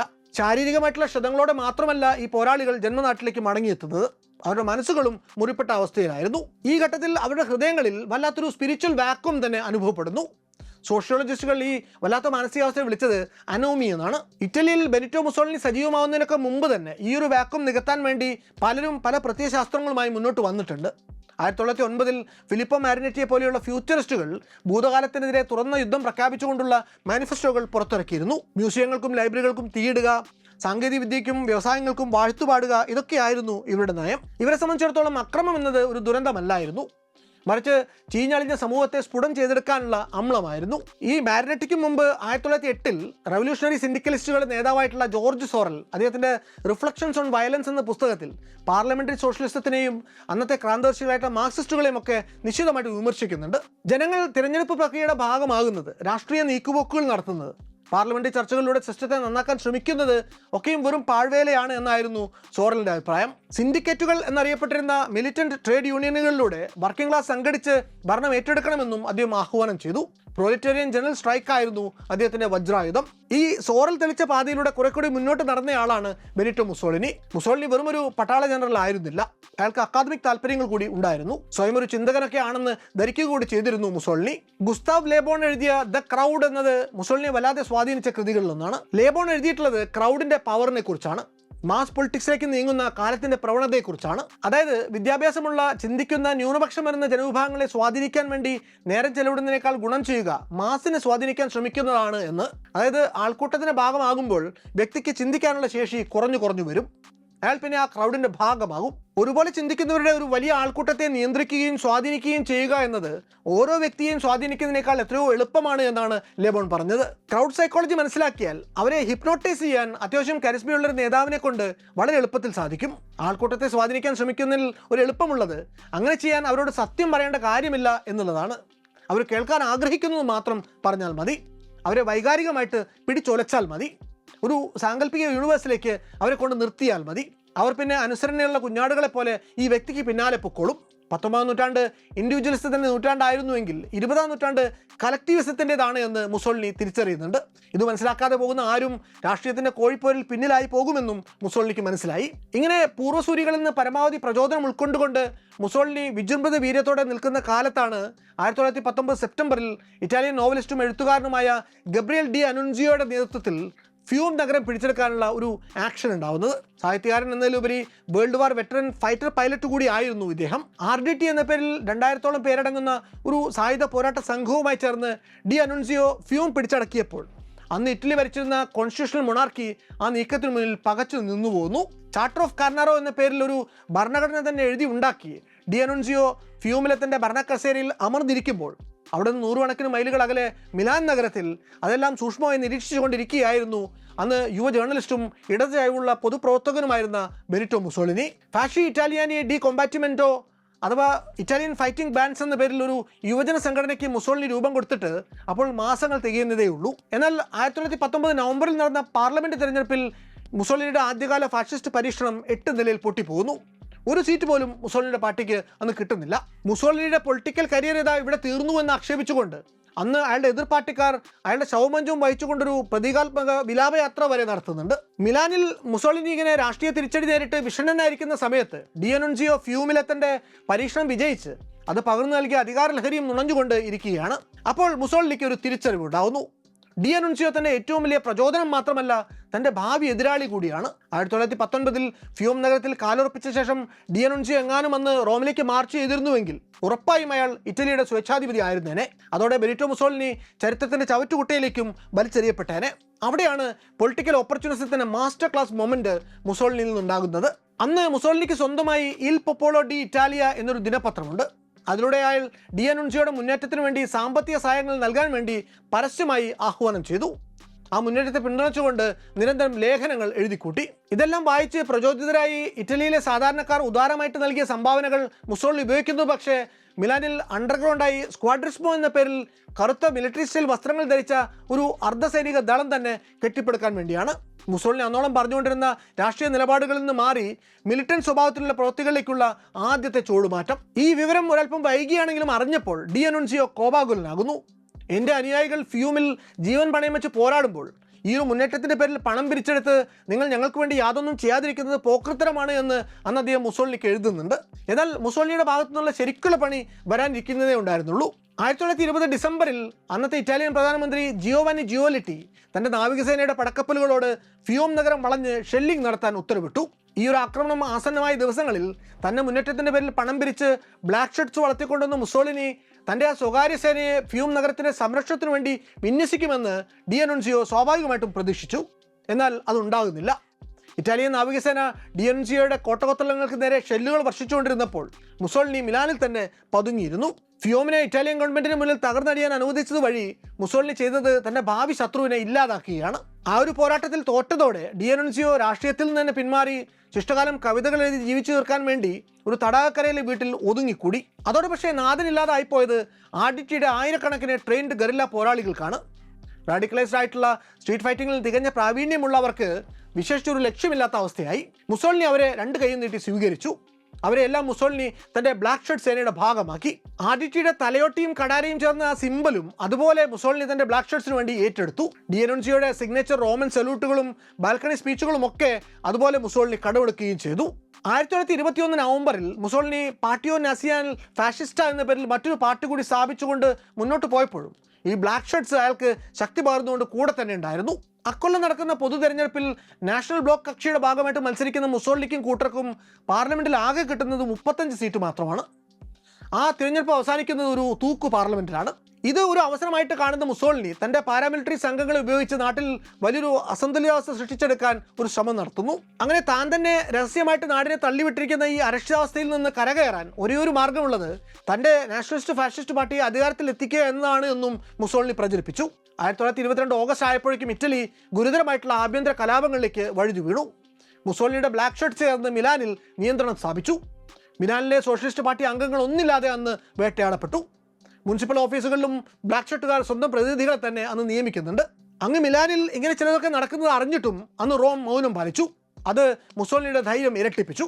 1922 ഒക്ടോബർ 28 മുതൽക്ക് അയാൾ മിലാനിൽ നിന്ന് റോം ലക്ഷ്യമിട്ട് തൻ്റെ കൂട്ടാളികളുമൊത്ത് മഹാറാലിയായി മാർച്ച് ചെയ്യാൻ തുടങ്ങി. ഇതേ സമയത്ത് തന്നെ നേപ്പിൾസിൽ നിന്നും ഇറ്റലിയുടെ മറ്റു പ്രധാന നഗരങ്ങളിൽ നിന്നുമൊക്കെ സമാനമായിട്ടുള്ള മാർച്ചുകൾ ആരംഭിക്കാൻ മുസോളിനി നിർദ്ദേശം കൊടുത്തു. ഈ മെഗാ റാലിയിൽ മുസോളിനി നേരിട്ട് പങ്കെടുത്തിരുന്നില്ല എങ്കിലും നിർണായകമായ പല വേദികളിലും അയാൾ പ്രത്യക്ഷപ്പെട്ടു. കൃത്യമായി തന്നെ ആ പ്രത്യക്ഷപ്പെടലുകൾ ഫോട്ടോഗ്രാഫ് ചെയ്യപ്പെടുകയും ചെയ്തു. ഇതിനൊക്കെയും മുസോളിനി വിചാരിച്ച ഫലവും ഉണ്ടായി. ഇറ്റലിയുടെ രാജാവ് വിക്ടർ ഇമ്മാനുവൽ മൂന്നാമൻ 1922 ഒക്ടോബർ 30 മുസോളിനിയെ ഇറ്റലിയുടെ പ്രധാനമന്ത്രി പദത്തിലേക്ക് അവരോധിച്ചു. അടുത്ത ദിവസം ബെനിറ്റോ മുസോളിനി ലോകത്തിലെ ആദ്യത്തെ ഫാഷിസ്റ്റ് ഗവൺമെന്റിന് രൂപം കൊടുത്തു. ഇങ്ങനെ പ്രധാനമന്ത്രിയായതിന്റെ തൊട്ടടുത്ത ദിവസം തന്നെ ഒരു സ്വേച്ഛാധിപതിയായി മാറിയതല്ല മുസോളിനി. പ്രധാനമന്ത്രിയായി അധികാരത്തിലിരുന്ന 2-3 വർഷം കൊണ്ട് വളരെ ഗ്രാജുവലായിട്ട് അയാളത് നേടിയെടുക്കുകയായിരുന്നു. രാജ്യത്ത് ക്രമസമാധാന നില പുനഃസ്ഥാപിക്കാൻ വേണ്ടി മുസോളിനിയെ പ്രധാനമന്ത്രിയാക്കിയ വിക്ടർ ഇമ്മാനുവൽ മൂന്നാമൻ രാജാവിന്റെ ആ നടപടി പാളിപ്പോയി. കിട്ടിയ അവസരം മുതലെടുത്ത് മുസോളിനി രാജ്യത്തിന്റെ പരമാധികാര പദത്തിൽ ഇരുന്നു കൊണ്ട് അവിടുത്തെ ജനാധിപത്യ ഭരണക്രമത്തെ മൊത്തം പൊളിച്ചടുക്കി. അക്കാലത്ത് നടന്ന മറ്റു ചില സംഭവങ്ങൾ ഒരു സ്വേച്ഛാധിപതിയിലേക്കുള്ള മുസോളിനിയുടെ പ്രയാണം എളുപ്പമാക്കി എന്ന് വേണമെങ്കിൽ പറയാം. 1923 ഓഗസ്റ്റിൽ എൻറിക്കോ ടെലിനി എന്നൊരു ഇറ്റാലിയൻ നയതന്ത്രജ്ഞൻ ഗ്രീസും അൽബേനിയയും തമ്മിലുള്ളൊരു അതിർത്തി പ്രശ്നം പറഞ്ഞു തീർക്കാൻ ഇടപെടുന്നതിനിടയ്ക്ക് കൊല്ലപ്പെടുന്നു. തൊട്ടടുത്ത മാസം, അതായത് 1923 സെപ്റ്റംബറിൽ ഗ്രീക്ക് അധീനതയിലിരുന്ന കോർഫു ദ്വീപിലേക്ക് അധിനിവേശം നടത്തിക്കൊണ്ടാണ് മുസോളിനി ഈ പ്രകോപനത്തോട് പ്രതികരിക്കുന്നത്. അധികം വൈകാതെ തന്നെ ദ്വീപിന്റെ നിയന്ത്രണം തിരികെ കൊടുത്തുവെങ്കിലും ഗ്രീക്ക് ഗവൺമെന്റിൽ നിന്ന് 5 കോടി ലിറ പകരമായി വാങ്ങിക്കൊണ്ടാണ് മുസോളിനി അന്നത് ചെയ്യുന്നത്. ഈ നീക്കം റോഡ്സ് പോലെയുള്ള മറ്റു ദ്വീപുകളിൽ നിന്ന് ഇറ്റലി പിന്മാറണമെന്ന ഗ്രീസിന്റെ ആവശ്യത്തിനു കൂടി അന്ത്യം കുറിച്ചു. ഈ വിഷയത്തിലെ മുസോളിനിയുടെ ഇടപെടൽ ഇറ്റലിക്ക് അകത്തും പുറത്തും അദ്ദേഹത്തിന് പ്രതിച്ഛായ ഇരട്ടിപ്പിച്ചു. ഫാഷിസ്റ്റ് പാർട്ടിയുടെ തലവനായിട്ടുള്ള മുസോളിനി ഇറ്റലിക്ക് അന്താരാഷ്ട്ര തലത്തിൽ തന്നെ ഒരു ടഫ് ഇമേജ് നേടിക്കൊടുത്തുവെന്നും ഇനി ഇറ്റലിയോട് ഇടയാൻ ലോകരാഷ്ട്രങ്ങൾ 2 വട്ടം ആലോചിക്കും എന്നുമൊക്കെയുള്ള പ്രചാരണങ്ങൾ മുസോളിനിയുടെ പ്രൊപ്പഗാൻഡ വിഭാഗം അന്ന് നടത്തുന്നുണ്ട്. ഈ സംഭവം നടന്ന 2 വർഷത്തിനുള്ളിൽ അഷർബോലോ എന്നൊരു നിയമം പാസ്സാക്കപ്പെടുന്നു. തെരഞ്ഞെടുപ്പിൽ ഏറ്റവും കൂടുതൽ വോട്ട് ഷെയർ നേടുന്ന പാർട്ടിക്ക് പാർലമെന്റിൽ 3/2 സീറ്റുകളും അനുവദിച്ചു കൊടുക്കും എന്നതായിരുന്നു ഈ നിയമത്തിന്റെ സത്ത. 1924 ഏപ്രിലിലെ ഇലക്ഷന് തൊട്ടുമുമ്പായിട്ട് പാസ്സാക്കി കഴിഞ്ഞപാടെ ഒരൊറ്റ തവണ മാത്രം പ്രയോഗത്തിൽ വരുത്തപ്പെട്ട തികച്ചും ജനാധിപത്യ വിരുദ്ധമായിട്ടുള്ള ഈ നിയമത്തിന് മുസോളിനിയുടെ പാർട്ടിക്ക് സമസ്ത അധികാരങ്ങൾ നൽകുക എന്നൊരൊറ്റ ഉദ്ദേശം മാത്രമേ ഉണ്ടായിരുന്നുള്ളൂ. തെരഞ്ഞെടുപ്പ് ഏറെക്കുറെ നിഷ്പക്ഷമായിരുന്നുവെങ്കിലും അതിലേക്ക് ഈ അഷർബോലോ പ്രയോഗിക്കപ്പെട്ടതോടെ തെരഞ്ഞെടുപ്പിൽ നിന്നുണ്ടായി വന്ന പാർലമെന്റ് മുസോളിനിയുടെ പരിപൂർണ്ണ നിയന്ത്രണത്തിലായി. 1924 മെയ് 30 ജിയോക്കോമോ മറ്റിയോട്ടി എന്നൊരു സോഷ്യലിസ്റ്റ് ഡെപ്യൂട്ടി പാർലമെന്റിൽ എഴുന്നേറ്റ് നിന്ന് ഫാഷിസ്റ്റ് പാർട്ടി തെരഞ്ഞെടുപ്പിൽ പ്രവർത്തിച്ച അതിക്രമങ്ങളെക്കുറിച്ചും അവർ നടത്തിയ ഇലക്ഷൻ ഫ്രോഡിനെ കുറിച്ചുമൊക്കെ തുറന്നു പറഞ്ഞു. മുസോളിനി കഷ്ടപ്പെട്ട് കെട്ടിപ്പടുക്കാൻ ശ്രമിച്ച പൊളിറ്റിക്കൽ ഇമേജിനെ അന്ന് മറ്റിയോട്ടി പാർലമെന്റിനുള്ളിൽ വലിച്ചുകീറി ഒട്ടിക്കുന്നു. മുസോളിനിയുടെ ഫാഷിസ്റ്റ് ഭരണത്തിനെതിരെ പ്രതികരിച്ചാലുണ്ടാകുന്ന വിപത്തിനെ കുറിച്ച് നല്ല ബോധ്യത്തോടു കൂടി തന്നെയാണ് മറ്റിയോട്ടി അന്ന് പ്രസംഗിക്കുന്നത്. ഫാഷിസ്റ്റുകൾക്കെതിരെ 2 മണിക്കൂർ നേരത്തോളം ഘോരഘോരം പാർലമെന്റിൽ ഗർജിച്ച ശേഷം തന്റെ സീറ്റിലേക്ക് ഇരിക്കുന്ന മറ്റിയോട്ടി പിന്നിലേക്ക് തിരിഞ്ഞ് തന്റെ സുഹൃത്തായ മറ്റൊരു പാർലമെന്റ് അംഗത്തിനോട് അന്ന് പറഞ്ഞത്, "Now you can prepare the funeral speech for me. ഇനി നിങ്ങൾക്ക് വേണമെങ്കിൽ എൻ്റെ മരിപ്പിൻ്റെ പ്രസംഗം കൂടി എഴുതി വെക്കാം" എന്നാണ്. അന്നേക്ക് 12-ാം നാൾ മറ്റിയോട്ടിയെ ഫാഷിസ്റ്റുകൾ തട്ടിക്കൊണ്ടുപോയി ടോർച്ചർ ചെയ്ത് കൊന്നുകളഞ്ഞു. മറ്റിയോട്ടിയുടെ ഉന്മൂലനം ജനവികാരം ആളിക്കത്തിച്ച ഒന്നായിരുന്നു. പക്ഷേ ഈ ജനരോഷത്തെ അതിജീവിക്കാൻ വേണ്ടി മുസോളിനി കണ്ടെത്തിയ മാർഗം ജനാധിപത്യപരമായി പ്രസംഗിച്ചുകൊണ്ടിരുന്ന പാർലമെന്റിനെ തന്നെ അട്ടിമറിക്കുക എന്നതാണ്. 1925 ജനുവരി 3-ാം തീയതി നടത്തിയ ചരിത്രപ്രസിദ്ധമായിട്ടുള്ള പ്രസംഗത്തിൽ മുസോളിനി ഫാഷിസ്റ്റ് വയലൻസിന്റെ ഉത്തരവാദിത്വം മുഴുവൻ ഏറ്റെടുക്കുന്നതിനൊപ്പം ഇറ്റലിയുടെ ഭരണം താൻ ഒറ്റയ്ക്ക് ഏറ്റെടുക്കുന്നതായി കൂടി പ്രഖ്യാപിക്കുന്നു. അങ്ങനെയൊരു സമഗ്രാധിപത്യം കൈവന്നതിന് തൊട്ടു പിന്നാലെ 1925 മുസോളിനി സ്വന്തം പാർട്ടിയായ നാഷണലിസ്റ്റ് ഫാഷിസ്റ്റ് പാർട്ടി ഒഴികെയുള്ള രാജ്യത്തെ സകല രാഷ്ട്രീയ പാർട്ടികളെയും നിരോധിച്ചുകൊണ്ടുള്ള ഉത്തരവിലും ഒപ്പുവെക്കുന്നു. പകരം ജനാധിപത്യം തൊട്ടു വേണ്ടിയിട്ടില്ലാത്ത ഒരു ഗ്രാൻഡ് കൗൺസിൽ സ്ഥാപിക്കുന്നു. അതോടെ രാഷ്ട്രീയ സമഗ്രാധിപത്യത്തിലേക്കുള്ള ഇറ്റലിയുടെ പ്രയാണം പൂർത്തിയായി. മുസോളിനി എൽ ഡ്യൂഷെ അഥവാ ലീഡർ എന്ന് അറിയപ്പെട്ട് തുടങ്ങുന്നതും ഈ കാലത്ത് തന്നെയാണ്. ഇങ്ങനൊരു ടോട്ടാലിറ്റേറിയൻ ഷിഫ്റ്റിന് വേണ്ടുന്ന ഫിലോസഫിക്കൽ ബാക്കിംഗ് മുസോളിനിക്ക് അന്ന് കിട്ടുന്നത് അന്നത്തെ അറിയപ്പെടുന്ന തത്വചിന്തകനായിട്ടുള്ള ജിയോവാനി ജെന്റൈലിൽ നിന്നാണ്. 1927 ഫസ്റ്റ് ഡ്രാഫ്റ്റ് തയ്യാറാക്കി 32 മുസോളിനിയുടെ പേരിൽ പ്രസിദ്ധീകരിക്കപ്പെട്ട ദ ഡോക്ട്രിൻ ഓഫ് ഫാഷിസം എന്ന പുസ്തകം സത്യത്തിൽ എഴുതുന്നത് ഈ ജെന്റൈലാണ്. അതിൽ അദ്ദേഹം സ്റ്റേറ്റോ എറ്റിക്കോ അഥവാ എത്തിക്കൽ സ്റ്റേറ്റ് എന്നൊരു ആശയം മുന്നോട്ട് വയ്ക്കുന്നു. The state is not between the individuals but inside the individual എന്ന ജെന്റൈലിന്റെ വാക്കുകൾ ഏറെ പ്രസിദ്ധമാണ്. ഈ ജെന്റൈൽ തന്റെ എത്തിക്കൽ സ്റ്റേറ്റിനെ നിർവചിക്കുന്നത് an absolute ethical reality that subsumes all the individual rights, liberties and private spheres എന്നാണ്. അതായത് വ്യക്തിപരമായ അവകാശങ്ങൾക്കും സ്വാതന്ത്ര്യങ്ങൾക്കും സ്വകാര്യതകൾക്കും ഉപരിയായിട്ടുള്ള കേവല ധാർമ്മിക യാഥാർത്ഥ്യമെന്ന്. ഈ ജെന്റൈലിന്റെ സ്വാധീനത്തിലാണ് പിന്നീട് Mussolini everything in the state, nothing outside the state, nothing against the state എന്നതിൻ്റെ പ്രസിദ്ധമായ പരാമർശമൊക്കെ നടത്തുന്നത്. ഒരു വശത്തു കൂടി ജനാധിപത്യ സ്വരങ്ങളെ തച്ചു തകർത്ത് തികച്ചും സ്വേച്ഛാധിപത്യപരമായി തൻ്റെ ഫാഷിസ്റ്റ് ഗവൺമെൻറ് സ്ഥാപിച്ചപ്പോഴും മുസോളിനി കൺസർവേറ്റീവ് എസ്റ്റാബ്ലിഷ്മെൻറ്റിനെ പൂർണ്ണമായിട്ടും തച്ചു തകർക്കുന്നില്ല. രാജാവിനെ അദ്ദേഹം തൻ്റെ സ്ഥാനം കേവലം ഔപചാരികതയുടെ പേരിലാണെങ്കിൽ പോലും തുടർന്നു പോകാൻ അനുവദിക്കുന്നു. ലാറ്ററൻ ഉടമ്പടികളിലൂടെ കാത്തലിക് ചർച്ചിനെയും സമാധാനിപ്പിച്ച് കൂടെ നിർത്തുന്നു. നാട്ടിലെ മുതലാളിമാർക്കും വ്യവസായികൾക്കും അവരവരുടെ സ്ഥാപനങ്ങൾ നിർബാധം പ്രവർത്തിപ്പിച്ച് ലാഭം കൊയ്യാൻ വേണ്ട ഒത്താശകൾ കൂടി മുസോളിനി അന്ന് ചെയ്തു കൊടുക്കുന്നു. 1927 മുസോളിനി ഫാഷിസ്റ്റ് സീക്രട്ട് പോലീസ് എന്നൊരു സംവിധാനത്തിന് രൂപം കൊടുക്കുന്നു. ഓപ്പറ വിജിലൻസ റെപ്രസിയോനെ ആന്റി ഫാഷിസ്മോ അഥവാ OVRA എന്നായിരുന്നു അതിന്റെ പേര്. ഈ സംവിധാനമാണ് പിന്നീട് ജർമ്മനിയിലെ ഗസ്റ്റപ്പോയ്ക്ക് പ്രചോദനമാകുന്നത്. ഈ ഡിപ്പാർട്ട്മെന്റ് അതിന്റെ പുഷ്കലകാലത്ത് ഏതാണ്ട് 1,00,000-ഓളം ജീവനക്കാരുള്ള വലിയൊരു ഗൂഢസംഘം തന്നെയായിരുന്നു. അവർ നാട് മുഴുവൻ നടന്ന് ആന്റി ഫാഷിസ്റ്റ് എലിമെന്റുകളെ തപ്പിപ്പിടിച്ച് ജയിലിലടച്ച് പീഡിപ്പിക്കുന്നുണ്ട്.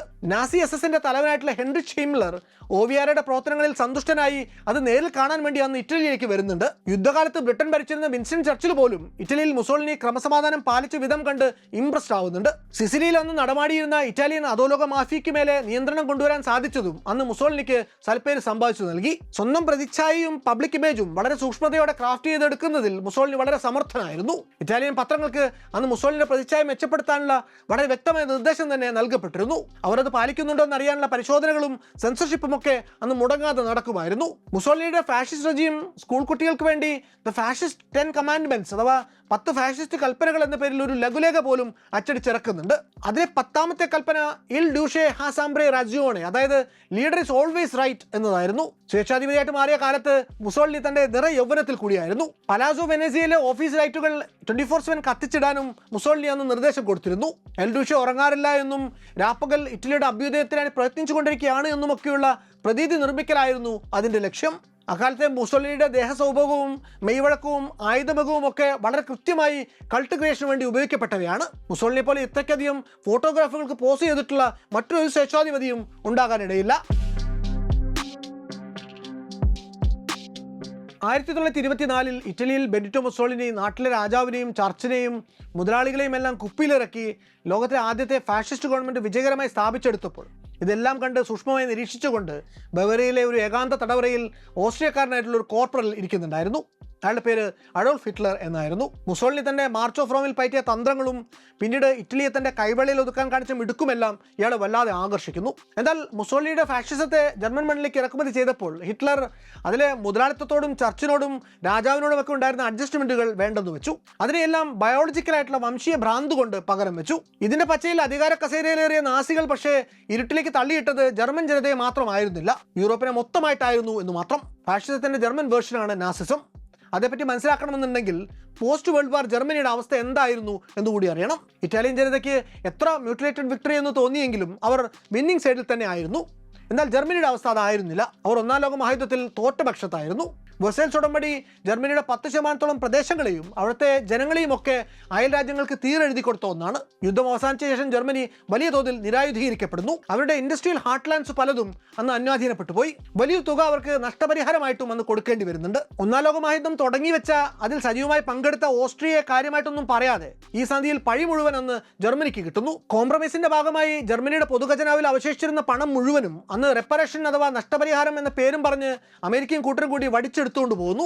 അന്ന് ജർമ്മനിയിൽ നിന്ന് എതിരാളികൾ ഈടാക്കിക്കൊണ്ട് പോയത് 132 ബില്യൺ ഗോൾഡ് മാർക്സിന്റെ, അതായത് ഏകദേശം $33 ബില്യൺ നഷ്ടപരിഹാരമാണ്. ഈ തുക കണ്ടെത്താൻ വേണ്ടി വെയ്മർ ഗവൺമെന്റ് കറൻസി പ്രിന്റ് ചെയ്തപ്പോൾ ഉണ്ടായ നാണയപ്പെരുപ്പം രാജ്യത്തെ സമ്പദ് വ്യവസ്ഥയുടെ തണ്ടലൊടിക്കുന്നു. ഇതിനേക്കാളൊക്കെ ജർമ്മൻ ജനതയുടെ ആത്മാഭിമാനത്തിന് ക്ഷതമേൽപ്പിച്ച ഒന്ന് ബസേൽസ് ഉടമ്പടിയുടെ 231ാമത്തെ ക്ലോസ് ആയിട്ടുള്ള വാർ ഗിൽറ്റ് ക്ലോസ് ആയിരുന്നു. 1-ാം ലോക മഹായുദ്ധം എന്ന ദുരന്തം ലോകത്തിന് സമ്മാനിച്ച സമാനതകളില്ലാത്ത പ്രാണനഷ്ടങ്ങളുടെയും വിനാശത്തിന്റെയും എല്ലാം ഒരേ ഒരു ഉത്തരവാദി ജർമ്മനിയാണ് എന്നാണ് ഈ ക്ലോസ് പറഞ്ഞത്. ഇങ്ങനെ ജർമ്മനിക്ക് എല്ലാ തരത്തിലും സംഭവിച്ച നാഷണൽ ഹ്യൂമിലിയേഷൻ വളരെ ടോക്സിക് ആയിട്ടുള്ള മറ്റൊരു ഗൂഢാലോചന സിദ്ധാന്തത്തിനുള്ള വിളനിലമായിട്ട് മാറി.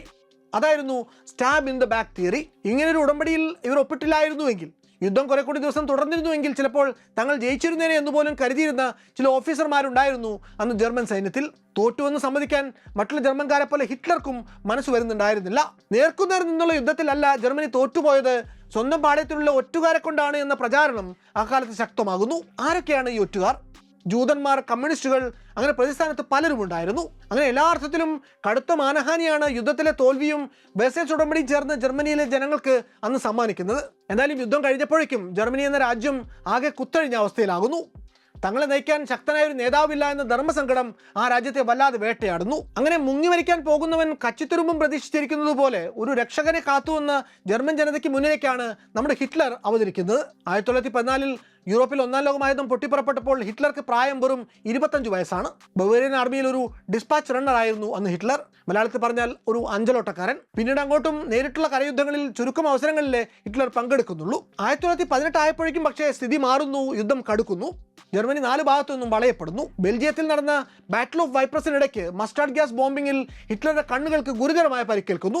ആഴ്ചകളോളം ആശുപത്രിയിൽ കിടന്ന് അതിൽ നിന്ന് ഏറെക്കുറെ സുഖം പ്രാപിച്ചു വന്നപ്പോഴാണ് യുദ്ധത്തിൽ ജർമ്മനി കീഴടങ്ങി എന്നുള്ള അശുഭ വാർത്ത ഹിറ്റ്ലറെ തേടി എത്തുന്നത്. ഹിറ്റ്ലറുടെ പ്രസംഗ പാഠവും തിരിച്ചറിയുന്ന മേലധികാരികൾ അക്കാലത്ത് രാജ്യത്ത് സ്വാധീനം ഉറപ്പിച്ചുകൊണ്ടിരുന്ന കമ്മ്യൂണിസം എന്ന വിപത്തിനെ കുറിച്ച് പട്ടാളക്കാർക്ക് ക്ലാസ് എടുക്കാൻ, അവർക്ക് ജർമ്മൻ ദേശീയബോധം ഊട്ടിയുറപ്പിക്കാൻ വേണ്ടി ഒരു മോട്ടിവേറ്റർ ആയിട്ടൊക്കെ ഹിറ്റ്ലറെ നിയോഗിച്ചിരുന്നു. ഈ ദൗത്യം പുരോഗമിച്ചുകൊണ്ടിരിക്കുന്നതിനിടയ്ക്ക് 1919 ജൂലൈ മാസത്തിൽ ഹിറ്റ്ലർക്ക് ഒരു കോവട്ട് ഓപ്പറേഷന്റെ ചുമതല കൂടി കിട്ടുന്നു. ജർമ്മൻ വർക്കേഴ്സ് പാർട്ടി അഥവാ DAP-യിൽ ചേർന്ന് സൈന്യത്തിനു വേണ്ടി ചാരപ്പണിയെടുക്കണം. അത് അത്ര പ്രയാസമുള്ള പണി ആയിരുന്നില്ല. കാരണം ആകെ 19 അംഗങ്ങൾ മാത്രമാണ് അന്ന് DAP-യിൽ ഉണ്ടായിരുന്നത്. അവരുടെ രസീത് കുറ്റിയുടെ കൗണ്ടർ ഫയലിലെ 55-ാം നമ്പർ എൻട്രിയാണ് അഡോൾഫ് ഹിറ്റ്ലർ എന്നുള്ള പേര്. ചേർന്നത് ചാരപ്പണിക്കായിരുന്നുവെങ്കിലും DAPയുടെ പ്രത്യയശാസ്ത്രത്തിലും പ്രവർത്തന ശൈലിയിലും ഹിറ്റ്ലർ മോഹിതനാവുകയാണ് പിന്നീട് ഉണ്ടാവുന്നത്. പാർട്ടി മുറുകെ പിടിച്ചിരുന്ന ജർമ്മൻ ദേശീയതാബോധം ഹിറ്റ്ലറെ വല്ലാതെ സ്വാധീനിക്കുന്നു. യഹൂദ വിരുദ്ധതയും കമ്മ്യൂണിസ്റ്റ് വിരുദ്ധതയും ആഗോള കുത്തക വിരുദ്ധതയും ഒക്കെ മുറുകെ പിടിച്ചിരുന്ന പാർട്ടിയായിരുന്നു ജർമ്മൻ വർക്കേഴ്സ് പാർട്ടി. 1921 പാർട്ടി അതിൻ്റെ പേര് national democratic German workers party അഥവാ NSDAP എന്ന് പുനർനാമകരണം ചെയ്യുന്നു. ഈ പുതിയ പേരിലെ നാഷണൽ എന്നത് ജർമ്മൻകാർ ഉച്ചരിച്ചിരുന്ന രീതിയിൽ നിന്നാണ് പിന്നീട് നാസി പാർട്ടി എന്നായി മാറുന്നത്. നാസിനൽ എന്നൊക്കെയായിരുന്നു ജർമ്മനിലെ അതിൻ്റെ ഉച്ചാരണം. അത് ചുരുങ്ങിയ ഒടുവിൽ നാസി പാർട്ടി എന്ന പേരിലേക്ക് എത്തുകയാണ് ഉണ്ടായത്. 1921 ജൂലൈ 29 അഡോൾഫ് ഹിറ്റ്ലർ നാസി പാർട്ടിയുടെ ചെയർമാൻ ആകുന്നു. ചെയർമാൻ സ്ഥാനത്തിരുന്നു കൊണ്ട് ഹിറ്റ്ലർ തന്റെ തീപ്പൊരി പ്രസംഗങ്ങളിലൂടെ ആയിരക്കണക്കിന് പേരെ പാർട്ടിയിലേക്ക് എത്തിച്ച് അതിനെ വളർത്തിയെടുക്കുന്നു. അടുത്ത കൊല്ലം അതായത് 1922 ഇറ്റലിയിൽ മുസോളിനിയുടെ റോമ മാർച്ച് നടക്കുന്നു. അവിടെ ഫാഷിസ്റ്റ് പാർട്ടി അധികാരത്തിലേറുന്നു. എറിച്ച് ലുഡൻഡോർഫ് അടക്കമുള്ള ചില സൈനിക രാഷ്ട്രീയ നേതാക്കളുടെ സഹായത്തോടെ നിലവിലെ വേമർ ഗവൺമെന്റിനെ അട്ടിമറിക്കാനുള്ള ഒരു പരിശ്രമം 1923 ഹിറ്റ്ലറുടെ ഭാഗത്തു നിന്നുണ്ടാവുന്നു. ബിയർഹാൾ പുഷ് എന്ന പേരിൽ ചരിത്രത്തിൽ രേഖപ്പെടുത്തപ്പെട്ട അട്ടിമറി പക്ഷേ പരാജയപ്പെടുന്നു. അതോടെ നാസി പാർട്ടി രാജ്യത്ത് നിരോധിക്കപ്പെടുന്നു. ഹിറ്റ്ലർ അടക്കമുള്ള ഗൂഢാലോചനക്കാർ അറസ്റ്റിലാവുന്നു. തുടർന്ന് 1924 ഹിറ്റ്ലർ ജയിലിൽ അടയ്ക്കപ്പെടുന്നു. ഈ ജയിൽവാസ കാലത്താണ് മെയിൻ കാംഫ് അഥവാ എന്റെ സംഘർഷങ്ങൾ എന്ന സ്വന്തം ആത്മകഥ ഹിറ്റ്ലർ എഴുതുന്നത്. ഈ ഒരു പുസ്തകത്തിലാണ് ഒന്നാം ലോക മഹായുദ്ധത്തിൽ ജർമ്മനിയുടെ പരാജയ കാരണം രാജ്യത്തെ വംശീയ അശുദ്ധിയാണ് എന്ന ഹിറ്റ്ലറുടെ നിരീക്ഷണം ആദ്യമായിട്ട് പ്രത്യക്ഷപ്പെടുന്നത്. ഇവിടെയാണ് ഇറ്റാലിയൻ ഫാസിസവും ജർമ്മൻ നാസിസവും തമ്മിലുള്ള അടിസ്ഥാനപരമായിട്ടുള്ള വ്യത്യാസം പ്രവർത്തിക്കുന്നത്. നമ്മൾ നേരത്തെ സൂചിപ്പിച്ചതുപോലെ ഇറ്റാലിയൻ ഫാസിസം ഫോക്കസ് ചെയ്തത് സ്റ്റേറ്റിന്റെ പരമാധികാരത്തിന് കീഴിൽ ജനങ്ങളെ ഒരുമിപ്പിക്കുന്നതിൽ മാത്രമായിരുന്നുവെങ്കിൽ ഒരു ബയോളജിക്കൽ റേസിസ്റ്റ് മൂവ്മെന്റ് ആയിരുന്നു ജർമ്മൻ നാസിസം. വംശശുദ്ധിയുള്ള ആര്യൻ വംശത്തെക്കുറിച്ചുള്ള ഹിറ്റ്ലർ ഫിലോസഫി ഒന്നാം ലോക മഹായുദ്ധത്തിന് മുമ്പ് വിയന്നയിൽ വെച്ച് തന്നെ അയാളുടെ തലച്ചോറിൽ കുടിയേറിയ ഒന്നാണ്. ആര്യൻ രക്തത്തെ ജർമ്മൻ മണ്ണുമായി ബന്ധിപ്പിച്ച് മഹത്വവൽക്കരിച്ച ഒന്നായിരുന്നു ബ്ലഡ് ആൻഡ് ബോർഡൻ അഥവാ ബ്ലഡ് ആൻഡ് സോയിൽ എന്ന അശാസ്ത്രീയമായിട്ടുള്ള വിശ്വാസം. ജൂതന്മാരുള്ള അന്ധമായിട്ടുള്ള വിരോധം, വെറുപ്പ് ഇതൊന്നും തന്നെ ഹിറ്റ്ലർ കണ്ടുപിടിച്ചതല്ല. മധ്യകാലം തൊട്ട് തന്നെ പല കാരണങ്ങൾ കൊണ്ടും യൂറോപ്പിൽ യഹൂദന്മാർ വേട്ടയാടപ്പെടുന്നുണ്ടായിരുന്നു. ഒന്നാം ലോക മഹായുദ്ധത്തിൽ ജൂതർ ഹിറ്റ്ലർക്ക് നേരെ നടത്തിയ ഗ്യാസ് ബോംബിംഗ് മുതൽ അയാൾക്ക് ഗുഹ്യരോഗം സമ്മാനിച്ച യഹൂദ ലൈംഗിക തൊഴിലാളി വരെ പല കാരണങ്ങളും ചരിത്രകാരന്മാർ ഹിറ്റ്ലറുടെ ഈ അന്ധമായ ജൂതവിരോധത്തിന് വേണ്ടി നിരത്തുന്നുണ്ട് എങ്കിലും അതിനെ ഒന്നിനെയും സംശയാതീതമായിട്ട് തെളിയിക്കുന്ന രേഖകളില്ല. ജോർജ് റിട്ടർ വോൺ ഷോണറർ, കാൾ ല്യൂഗർ എന്നീ രണ്ട് ഓസ്ട്രിയൻ ചിന്തകരുടെ സ്വാധീന വലയത്തിലാണ് ഹിറ്റ്ലറുടെ രാഷ്ട്രീയ ചിന്ത സത്യത്തിൽ പുഷ്ടിപ്പെടുന്നത്. വർഷങ്ങൾ നീണ്ടുന്ന വായനയിലും സംസർഗത്തിലുമായി ഇവരിൽ നിന്ന് പഠിച്ച ആന്റിസെമിറ്റിസത്തിന്റെ ബാലപാഠങ്ങൾ 1933 അധികാരം കൈവന്നപ്പോൾ ഹിറ്റ്ലർ പ്രാവർത്തികമാക്കുന്നു. ആര്യരുടെ വംശയുദ്ധയ്ക്ക് കടുത്ത ഭീഷണിയാണ് ജൂതർ എന്നാണ് നാസികൾ ആദ്യം തൊട്ട് തന്നെ ഉറച്ചു വിശ്വസിച്ചിരുന്നത്. അവർക്ക് അധികാരം കിട്ടിയ അന്നു മുതൽക്ക് തന്നെ നാസികൾ സമൂഹത്തിന് മുഖ്യധാരയിൽ നിന്ന് യഹൂദരെ അകറ്റി നിർത്താൻ വേണ്ടിയുള്ള നടപടികൾ തുടങ്ങുന്നു. അവരുടെ വ്യാപാര സ്ഥാപനങ്ങൾ പലതും അടച്ചു പൂട്ടിക്കുന്നു. അവരുടെ മേൽ മാത്രമായി അന്യായമായ നികുതികൾ ചുമത്തുന്നു. പുറത്തിറങ്ങി നടക്കണമെങ്കിൽ ജൂതർ അവരുടെ വംശീയ അസ്തിത്വം വെളിപ്പെടുത്തുന്ന തിരിച്ചറിയൽ കാർഡുകൾ കൊണ്ടു നടക്കണമെന്ന് നിയമം കൊണ്ടുവരുന്നു. ഇങ്ങനെ അന്യായമായി ജൂതരെ പലതരത്തിലും ബുദ്ധിമുട്ടിച്ചുകൊണ്ടിരുന്ന നാസികളെ പേടിച്ച് ജർമ്മനിയിലെ യഹൂദരിൽ പലരും അന്ന് നാടുവിട്ട് ഓടിപ്പോകുന്നു. ഒടുവിൽ 1939 രണ്ടാം ലോക മഹായുദ്ധം പൊട്ടിപ്പുറപ്പെട്ടപ്പോൾ ജർമ്മൻ നാസി പാർട്ടിക്ക് അവരതുവരെ മനസ്സിൽ കൊണ്ടുനടന്ന അന്തിമ പരിഹാരം അഥവാ ദ ഫൈനൽ സൊല്യൂഷൻ നടപ്പിൽ വരുത്താൻ അവസരം കിട്ടുന്നു. ആര്യന്മാരെക്കാൾ വംശയുദ്ധി കുറഞ്ഞ ജൂതരെ ജർമ്മൻ സമൂഹത്തിൽ നിന്നും പാടെ തുടച്ചു നീക്കാനുള്ള മാരകമായ ഒരു ഗൂഢാലോചനയുടെ പേരായ ദ ഫൈനൽ സൊല്യൂഷൻ പിന്നീട് അങ്ങോട്ട് എങ്ങനെയാണ് യൂറോപ്പിലെ യഹൂദർക്കും കമ്മ്യൂണിസ്റ്റുകൾക്കും ശാരീരിക വൈകല്യങ്ങൾ ബാധിച്ചവർക്കും യുദ്ധ തടവുകാർക്കും ജിപ്സികൾക്കും സുവർഗാനുരാഗികൾക്കും ഒക്കെ മേൽ ഒരു മരണമാരിയായി പെയ്തിറങ്ങിയത് എന്നതിന് ചരിത്രം സാക്ഷിയാണ്. ലോകത്തിലെ ആദ്യത്തെ ഫാഷിസ്റ്റ് ഭരണാധികാരി മുസോളിനി ആയിരുന്നു. ജനതയെ സ്റ്റേറ്റിന്റെ പരിധിയിൽ നിർത്തിക്കൊണ്ട് അയാൾ തന്റെ അജണ്ടകൾ നടപ്പിലാക്കാൻ ശ്രമിച്ചു. മുസോളിനിയിൽ നിന്ന് പ്രചോദനം ഉൾക്കൊണ്ടുകൊണ്ട് നാസിസത്തിൽ ഫാഷിസത്തിന്റെ തുടർച്ച കാണാൻ ശ്രമിച്ച ഹിറ്റ്ലർ അതിന്റെ രൗദ്രതകൾ 10 മടങ്ങാക്കി. ഇവർ രണ്ടുപേരും പക്ഷേ ലോകം കണ്ട അവസാനത്തെ ഫാഷിസ്റ്റുകളല്ല.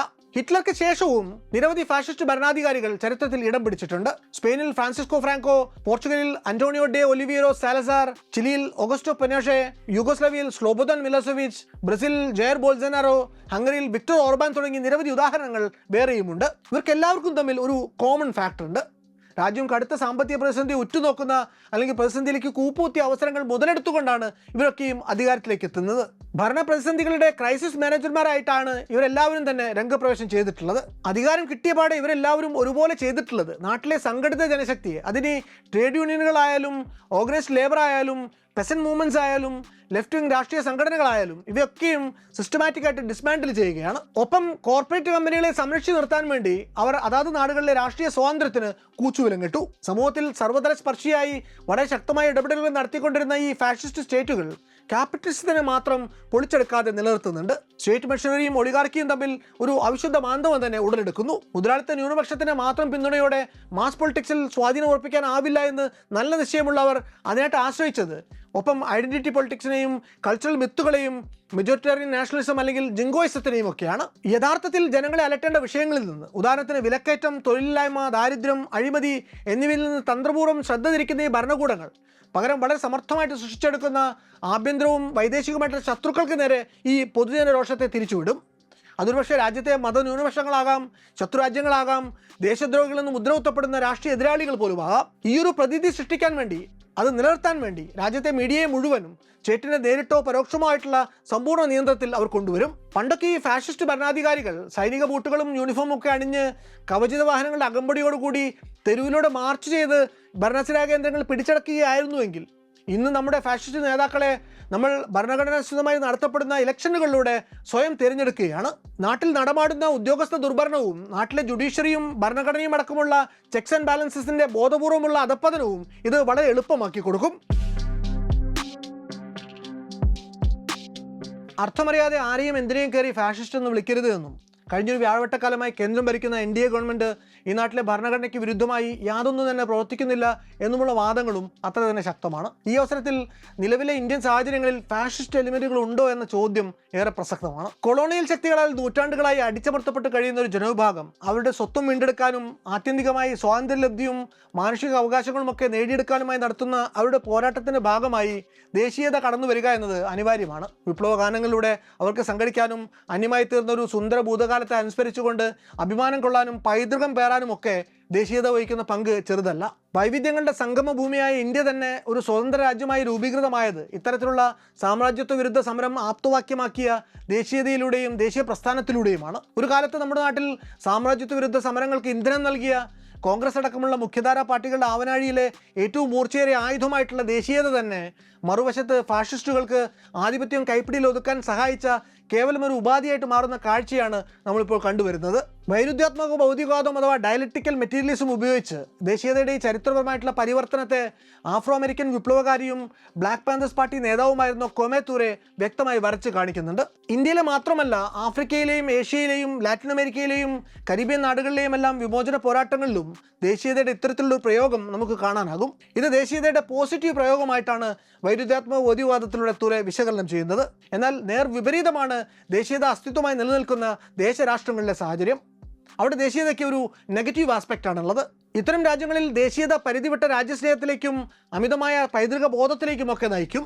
ജനങ്ങളിൽ സ്വാഭിമാനത്തിൻ്റെയും രാഷ്ട്രബോധത്തിൻ്റെയും ഉന്മാദാവസ്ഥ കടുക്കുമ്പോൾ അവരെ അവരുടെ പ്രാഥമിക ആവശ്യങ്ങളെക്കുറിച്ചും അവകാശങ്ങളെക്കുറിച്ചുമൊക്കെ ചർച്ച ചെയ്യുന്നതിൽ നിന്ന് ഭരണകൂടത്തിന് ഫലപ്രദമായി തടയാനാകും. ഇതേ തീവ്ര ദേശീയത തന്നെ അതിർവരമ്പുകൾ ഭേദിക്കുമ്പോൾ മനുഷ്യത്വ വിരുദ്ധമായ ജനാധിപത്യ വിരുദ്ധമായ അസമത്വങ്ങൾ നടമാടുന്ന ഒരു ഫാഷിസ്റ്റ് ഭരണമായിട്ട് അത് പരിവർത്തനപ്പെടും. ഫാഷിസം വഴിയൊരുക്കുന്ന ഭൗതിക സാഹചര്യങ്ങളിൽ സ്വാഭാവികമായിട്ടും ബൂർഷ്വാസി ദേശീയതവാദവും കോർപ്പറേറ്റ് വൽക്കരണവും പിറവിയെടുക്കുന്നത് ഈ ഒരു പ്രതിഭാസത്തിൻ്റെ തുടർച്ചയായിട്ടാണ്. ഈ പ്രതിഭാസത്തിൻ്റെ ഏറ്റവും വലിയ തെളിവ് ഫാഷിസത്തിൻ്റെ പ്രഥമ വക്താവും ഒരുപക്ഷെ പിതാവുമായ മുസോളിനിയുടെ fascism is a merger of state and corporate power എന്ന പ്രസിദ്ധമായ വാചകം തന്നെയാണ്. ഈ ദേശീയത ജനങ്ങളെ സജ്ജീകരിക്കാനും ഒരുമിപ്പിക്കാനും അതിൻ്റെ പോസിറ്റീവ് ആസ്പെക്റ്റിൽ സഹായിക്കുമെന്നും മിതമായ അളവിലെ ദേശീയതയുടെ ഒപ്പം ശാസ്ത്രീയ സോഷ്യലിസം കൂടി നടപ്പിലാക്കുകയാണെങ്കിൽ മനുഷ്യൻ്റെ വിമോചനം സാധ്യമാകുമെന്നും സമത്വസുന്ദരമായിട്ടുള്ള ലോകയാഥാർത്ഥ്യം പൂവണിയുമെന്നും തുറെ പറഞ്ഞു വെക്കുന്നു. സമകാലിക ഇന്ത്യൻ സമൂഹങ്ങളെയും അവയുടെ രാഷ്ട്രീയം ഉൾപ്പെടുന്ന ഭൗതിക സാഹചര്യങ്ങളെയും നിരീക്ഷിക്കുമ്പോൾ ഈ നെഗറ്റീവ് തലത്തിലുള്ള ദേശീയതയുടെ വളർച്ച അത്യന്തം ആശങ്കാജനകമാണ്. രാജ്യത്തെ ഫാഷിസത്തിലേക്ക് നയിക്കാൻ വേണ്ട എല്ലാ സാഹചര്യങ്ങളും സാധ്യതകളും നിലവിൽ അതിൽ പ്രകടമാണ്. ഉദാഹരണത്തിന് പെഹൽഗാം ഭീകരാക്രമണത്തിന് മറുപടിയായി ഓപ്പറേഷൻ സിന്ദൂർ ഇന്ത്യൻ ആർമി നടപ്പിലാക്കിയപ്പോൾ അപ്രഖ്യാപിത യുദ്ധത്തെ ആഘോഷിച്ച് TRPക്ക് വേണ്ടി ലാഭാധിഷ്ഠിതമായിട്ടുള്ള മാധ്യമപ്രവർത്തനം നടത്തിയ എല്ലാ മാധ്യമങ്ങളും ഈ ബൂർഷ്വാസി ദേശീയതയുടെ നവയുഗ വക്താക്കളാണ്. ദേശത്തോടുള്ള ജനങ്ങളുടെ കൂറിനെയും വിധേയത്വത്തെയും പരമാവധി ചൂഷണം ചെയ്ത് ലാഭം കൊയ്യുന്ന ഭയാനകമായിട്ടുള്ള മുതലാളിത്ത കോർപ്പറേറ്റ് തന്ത്രമാണ് ഇവിടെ പ്രയോഗിക്കപ്പെട്ടിട്ടുള്ളത്. മുസോളിനി നേരത്തെ പറഞ്ഞു വെച്ച കോർപ്പറേറ്റുകളുടെ വർത്തമാനകാല ഇന്ത്യയിലെ സ്ഥിതിയെക്കുറിച്ച് പ്രത്യേക ചർച്ചയൊന്നും ചെയ്യേണ്ട ആവശ്യമുണ്ടെന്ന് തോന്നുന്നില്ല. കാരണം തീവ്ര ദേശീയതാവാദികളുടെ കോർപ്പറേറ്റുമായിട്ടുള്ള അന്തർധാര എന്നത്തെക്കാളും അധികം ഇപ്പോൾ പ്രകടമാണ്.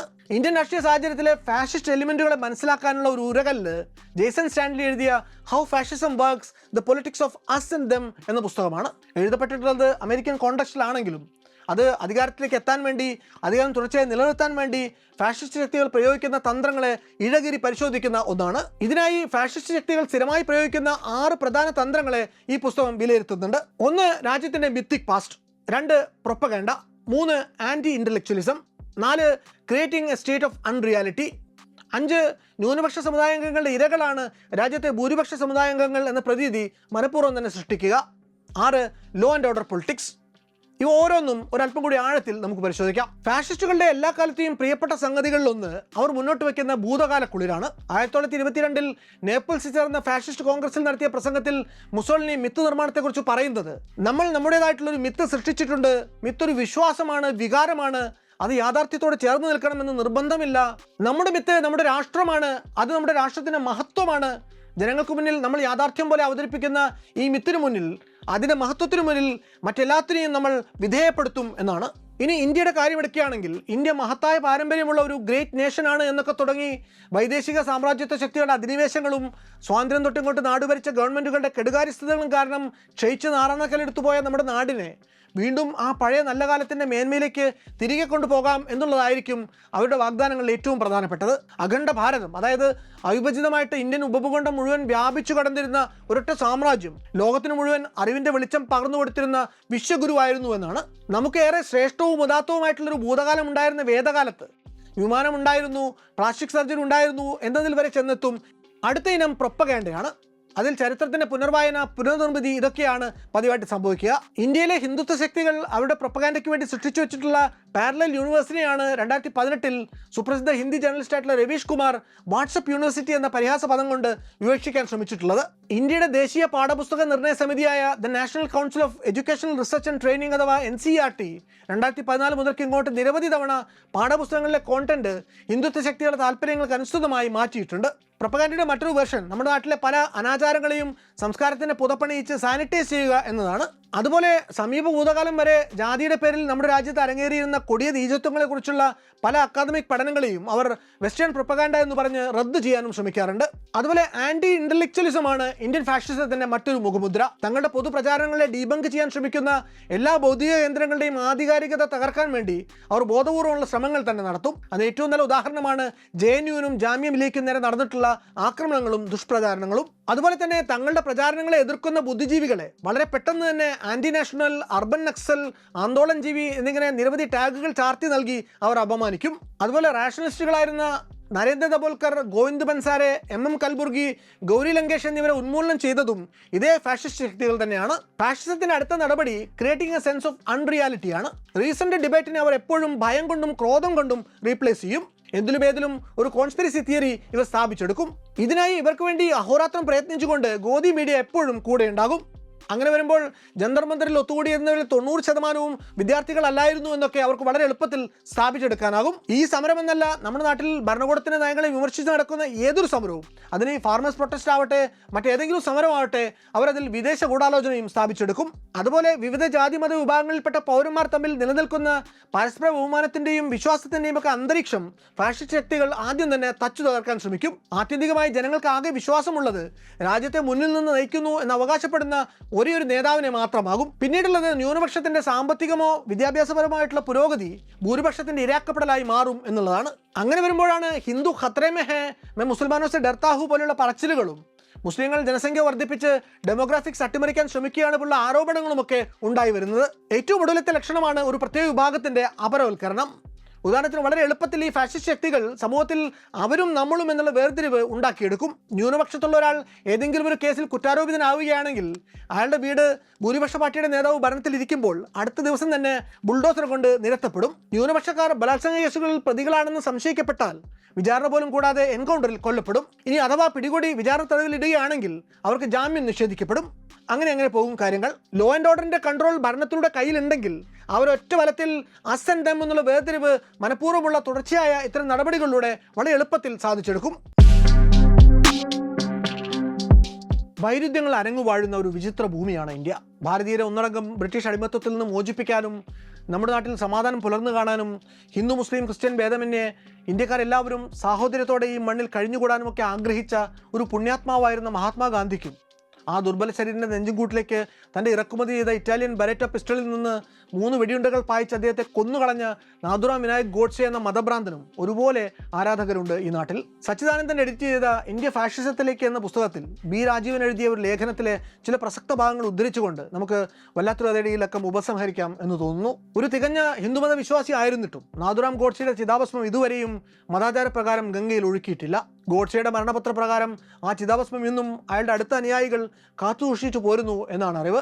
സ്വന്തം ചിതാഭസ്മത്തെ മുൻനിർത്തി ഗോഡ്സെ മുൻകൂർ നടത്തിയ ഒരു തീവ്ര രാഷ്ട്രീയ പ്രതിജ്ഞയാണ് ഇതിന് കാരണം. ഗോഡ്സെ തന്റെ അനുയായികളിലേക്ക് പകർന്ന ആ പ്രതിജ്ഞയുടെ ചുരുക്കം ഇങ്ങനെയാണ്: വെട്ടിമുറിക്കപ്പെടുകയും പരദേശി മതവിശ്വാസികൾ കയ്യേറുകയും ചെയ്ത ഭാരതം എന്ന ഒരു അഖണ്ഡ സനാതന ഹൈന്ദവ സാമ്രാജ്യമായി പുനഃസ്ഥാപിക്കപ്പെടുന്നുവോ അന്നു മാത്രമേ എൻ്റെ ചിതാഭസ്മം ഗംഗയിൽ നിമജ്ജനം ചെയ്യാവൂ. അന്നു മാത്രമേ എനിക്ക് മോചനം വേണ്ടൂ. അതുവരെ എൻ്റെ ആത്മാവ് ഗതി കിട്ടാതെ അശാന്തമായി അലയണം. ഗാന്ധിവധം കൊണ്ട് അവസാനിക്കാത്ത തൻ്റെ ദൗത്യത്തെ സ്വന്തം മരണാനന്തരവും അനുയായികളിലൂടെ പിന്തുടരാനുള്ള തീവ്ര അഭിലാഷമാണ് ഗോഡ്സെയുടെ ഈ ചിതാഭസ്മ പ്രതിജ്ഞയിൽ പ്രവർത്തിക്കുന്നത് എന്ന് സാരം. നാഥുറാം അങ്ങനെ ഒരു രാഷ്ട്രീയ പ്രതിജ്ഞ ചെയ്യുന്ന കാലത്ത് ഇന്ത്യൻ മണ്ണിലൊരു ഹിന്ദുത്വ സാമ്രാജ്യം സ്ഥാപിക്കുക എന്ന സ്വപ്നം ഏറെ വിദൂരമായ ഒന്നായിരുന്നു. എന്നാൽ ഇന്ന് ഇക്കാലം അത്രയും തൻ്റെ അനുയായികളെ ഉന്മത്തമായ ശത്രുഹിംസയ്ക്ക് പ്രേരിപ്പിച്ചുകൊണ്ട് ഗതികിട്ടാതെ അലയുന്ന ഗോഡ്സെയുടെ ആത്മാവിന് ആശ്വാസം പകരാൻ പാകത്തിന് ഇന്ത്യയിലെ ഹിന്ദുത്വ രാഷ്ട്രീയ ശക്തികൾ വളർന്നിരിക്കുന്നു. സംഘപരിവാർ പിന്നിൽ നിന്ന് നയിക്കുന്ന രാഷ്ട്രീയ ശക്തിക്ക് ഇന്ന് ഒറ്റയ്ക്ക് തന്നെ രാജ്യം ഭരിക്കാം എന്നായിട്ടുണ്ട്. അതായത് ഗോഡ്സെയുടെ ആത്മാവിനെ ശാന്തിയിലേക്ക് നയിക്കാനുള്ള രാഷ്ട്രീയ യാത്രയിലെ വലിയൊരു ദൂരം അവർ പിന്നിട്ട് കഴിഞ്ഞിരിക്കുന്നു. ഭരണാധികാരത്തിൻ്റെയും പൊതുസമിതിയുടെയും പിൻബലത്തോടെ അവർ അടുത്ത ഘട്ടത്തിലേക്ക് കടന്നു കഴിഞ്ഞിരിക്കുന്നു. ഘർ വാപ്പസി എന്ന പേരിലുള്ള മതപരിവർത്തനം, മുസ്ലിം ക്രിസ്ത്യൻ ദേവാലയങ്ങൾക്ക് നേരെ നടക്കുന്ന പുതിയ തരത്തിലുള്ള ആക്രമണങ്ങൾ, ഗോവധ നിരോധന നിയമം, ഗാന്ധിജിയുടെ ആശയങ്ങളെയും അദ്ദേഹം രാഷ്ട്രത്തിനു വേണ്ടി ചെയ്ത സേവനങ്ങളെയും ഒക്കെ അപഹസിക്കൽ തുടങ്ങി അവരുടെ പദ്ധതികൾ പലതും ഇപ്പോഴും നിർബാധം തുടർന്നു പോവുകയാണ്. ഇതെല്ലാം ഗോഡ്സെ സ്വപ്നം കണ്ട ഹിന്ദുത്വ രാഷ്ട്ര സ്ഥാപനത്തിനു വേണ്ടി നടത്തപ്പെടുന്ന ദീർഘകാല പദ്ധതികളുടെ ടെസ്റ്റ് ഡോസുകൾ മാത്രമാണ് എന്ന് പറയുമ്പോൾ നമ്മുടെ കൂട്ടത്തിലെ അവസരവാദികൾക്ക് ചിലപ്പോൾ അതൊരു അതിശയോക്തിയായിട്ട് തോന്നാം. ഈ ടെസ്റ്റ് ഡോസുകളെ ഇങ്ങനെ രൂക്ഷമായിട്ട് എതിർക്കേണ്ടതുണ്ടോ എന്ന് പോലും അവർ ചോദിച്ചേക്കാം. പുരകത്തുമ്പോഴും ചാരുകസയിൽ ചാഞ്ഞിരുന്ന് ദിവാസ്വപ്നം കാണുന്ന ഇത്തരം അലംഭാവങ്ങൾ തന്നെയാണ് നമ്മുടെ നാട്ടിലെ ഫാഷിസ്റ്റ് ശക്തികൾക്ക് ആവശ്യമായിട്ടുള്ളത്. എന്നാൽ നമ്മുടെ ജനാധിപത്യത്തിന് വളരെ പതുക്കെ ഏൽപ്പിക്കപ്പെടുന്ന ഇത്തരം ക്ഷതങ്ങൾ, ഇത്തരം ബലക്ഷയങ്ങൾ, അതിനോട് നമ്മൾ പുലർത്തുന്ന നിഷ്ക്രിയ സമീപനം, ഇതിൻ്റെയൊക്കെ കാരണങ്ങൾ കണ്ടെത്തി കൃത്യമായി പ്രതിരോധിച്ചു മാത്രമേ നമുക്ക് നമ്മുടെ കുഞ്ഞുങ്ങളുടെ ഭാവി സുരക്ഷിതമാക്കാനാവൂ. ഏതൊരു ജനാധിപത്യത്തിൻ്റെയും അടിസ്ഥാന ശക്തി അതിലെ ജനങ്ങളാണ്, ഭരണകൂടമല്ല. ജനങ്ങളുടെ ജീവിത അവകാശങ്ങളും അതിൽ നിന്ന് വേർപെടുത്താനാവാത്ത അവരുടെ ജീവിത അധികാരവുമാണ് ഏതൊരു ജനാധിപത്യത്തിൻ്റെയും ഉള്ളടക്കം. ഭരണഘടന ഉറപ്പുവന്നിട്ടുള്ള നമ്മുടെ മൗലിക അവകാശങ്ങളും അധികാരങ്ങളും എങ്ങനെയാണ് വർഷം കഴിയുന്തോറും ഇങ്ങനെ ദുർബലമായിക്കൊണ്ടിരിക്കുന്നത് എന്ന് നമ്മൾ ഉറപ്പായിട്ടും ചിന്തിക്കേണ്ടതുണ്ട്. ജനാധിപത്യത്തെ മറയാക്കിക്കൊണ്ട് ജനവിരുദ്ധ ഫാഷിസ്റ്റ് രാഷ്ട്രീയ ശക്തികൾ ഭീകരമായി വളർന്ന് ഇന്ത്യൻ ജനജീവിതത്തെ ഒന്നായി വിഴുങ്ങാൻ നമ്മൾ ഇനിയും അനുവദിച്ചുകൂടാ. എന്നാലും നമ്മുടെ പ്രതീക്ഷകൾ പൂർണ്ണമായും അസ്തമിച്ചു എന്നും പറയാനാവില്ല. ഇതിനേക്കാൾ ഭീഷണമായ സാഹചര്യങ്ങളിൽ ഇതിനു മുമ്പും നമ്മുടെ നാട്ടിലെ ജനകീയ ജനാധിപത്യത്തിന്റെ ബദൽ ശക്തികൾ ഉയർത്തെഴുന്നേൽപ്പ് നടത്തിയിട്ടുണ്ട്. ബ്രിട്ടീഷുകാർക്കെതിരെ ഗാന്ധിജി സ്വാതന്ത്ര്യ സമരത്തിൽ അണിനിരത്തിയത് സമൂഹത്തിലെ കുലീനരുടെയോ രാഷ്ട്രീയ പ്രബുദ്ധരുടെയോ സംഘങ്ങളെ അല്ല, മറിച്ച് ഈ ചൂഷണങ്ങൾ കഞ്ഞുകുടി പൊട്ടിച്ച നട്ടലൊടിച്ചു കളഞ്ഞ കർഷകരെയും കൈവേലക്കാരെയും കീഴാളന്മാരെയും ആയിരുന്നു എന്ന് നമ്മൾ ഈ അവസരത്തിൽ ഓർക്കേണ്ടതുണ്ട്. ഫാഷിസത്തിന്റെ സർപ്പം നമ്മുടെ ജനാധിപത്യത്തെ വിഴുങ്ങാൻ ആരംഭിച്ചിട്ടുണ്ട് എന്ന സത്യം തിരിച്ചറിയുമ്പോൾ തന്നെ ആ ശക്തികൾ എന്നും ആഗോള മൂലധന സാമ്രാജ്യത്വത്തിൻ്റെ സാമന്ത പദവിയിൽ സ്ഥാനം ഉറപ്പിക്കാൻ ശ്രമിക്കുന്ന ഇന്ത്യൻ കോർപ്പറേറ്റ് മുതലാളിത്വത്തിൻ്റെ ബാഹ്യ ആവരണം മാത്രമാണ് എന്ന തിരിച്ചറിവ് കൂടി നമുക്കുണ്ടാവേണ്ടതുണ്ട്. നേപ്പാളിലും ബംഗ്ലാദേശിലും എല്ലാം ജൻസി തലമുറ തെരുവിലിറങ്ങി സ്റ്റേറ്റിനെതിരെ കലാപം നടത്തിയപ്പോൾ അതിൻ്റെ പേരിൽ സ്റ്റേറ്റിന് അവരുടെ ആവശ്യങ്ങൾ ചെവിക്കൊള്ളേണ്ടി വരികയും അവരുമായി ഒത്തുതീർപ്പിൽ എത്തിച്ചേരേണ്ടി വരികയും ഒക്കെ ചെയ്തപ്പോൾ രാഷ്ട്രീയ പ്രബുദ്ധരായ നമ്മൾ അന്ന് പറഞ്ഞത് ഇതൊന്നും ഇവിടെ ഇന്ത്യ മഹാരാജ്യത്ത് സാധ്യമല്ല, ഇവിടെ പതിറ്റാണ്ടുകളുടെ പാർലമെന്ററി പൊളിറ്റിക്സിൽ പയറ്റിത്തളഞ്ഞ മുഖ്യധാരാ പാർട്ടികൾക്ക് അതും തിരഞ്ഞെടുപ്പിൽ മാത്രമേ എന്തെങ്കിലും ചലനങ്ങൾ സൃഷ്ടിക്കാനാകൂ എന്നായിരുന്നു. എന്നാൽ കോക്രോച്ച് ജനതാ പാർട്ടി എന്ന പുതിയ മുന്നേറ്റം അത്തരത്തിലുള്ള എല്ലാ വിചാരങ്ങളും അബദ്ധമാണ് എന്നാണ് തെളിയിച്ചിട്ടുള്ളത്. സത്യത്തിൽ ജന്തർ മന്ദറിൽ CJPയുടെ കൊടിക്കീഴിൽ അണിനിരുന്ന ഇന്ത്യൻ യുവത്വം ഇന്ന് സാധിച്ചത് അഭൂതപൂർവ്വമായിട്ടുള്ളൊരു നേട്ടമാണ്. നാളത്തെ വോട്ട് ബാങ്കിന്റെ നല്ലൊരു അംശമാകാൻ പോകുന്ന യുവതലമുറയെ നമ്മുടെ പരമ്പരാഗത പാർട്ടികൾക്ക് നല്ല ഭയമുണ്ട് എന്നതിന്റെ ലക്ഷണമാണ് ഈ സമരത്തെ തുടർന്നുണ്ടായ വിദ്യാഭ്യാസ മന്ത്രി ധർമ്മേന്ദ്ര പ്രധാന്റെ രാജി. എന്തായാലും ഫാഷിസ്റ്റ് കുടിലതന്ത്രങ്ങൾ ഒളിവിലും മറവിലും പയറ്റി ഈ നാട്ടിലെ ജനാധിപത്യ സ്വരങ്ങളെ ചവിട്ടിമതിച്ച് ഇല്ലാതാക്കാൻ ശ്രമിക്കുന്നവർ ഒരു കാര്യം മാത്രം ഓർത്താൽ നിന്ന് വെകിളി പിടിച്ച് സംഘം ചേർന്നു വന്ന് ചവിട്ടിമതിച്ചാൽ പട്ടുപോകുന്ന വൃക്ഷങ്ങളല്ല പുതിയ കാലത്തിന്റെ പ്രതിഷേധവുമായിട്ട് അണിനിരന്നിട്ടുള്ള ഇന്നത്തെ തലമുറ. എവിടെയും വ്യാപിക്കുന്ന, എവിടെയും മുളപൊട്ടുന്ന, സമൂഹത്തിന്റെ ഏറ്റവും അടിത്തട്ടിൽ വരെ വേരുപടർത്തുന്ന ഈ വിപ്ലവോർജ്ജത്തെ പിടിച്ചുകെട്ടാൻ അവരുടെ ലാത്തികൾക്കോ ജലപീരങ്കികൾക്കോ തടവറകൾക്കോ സാധിക്കുകയില്ല.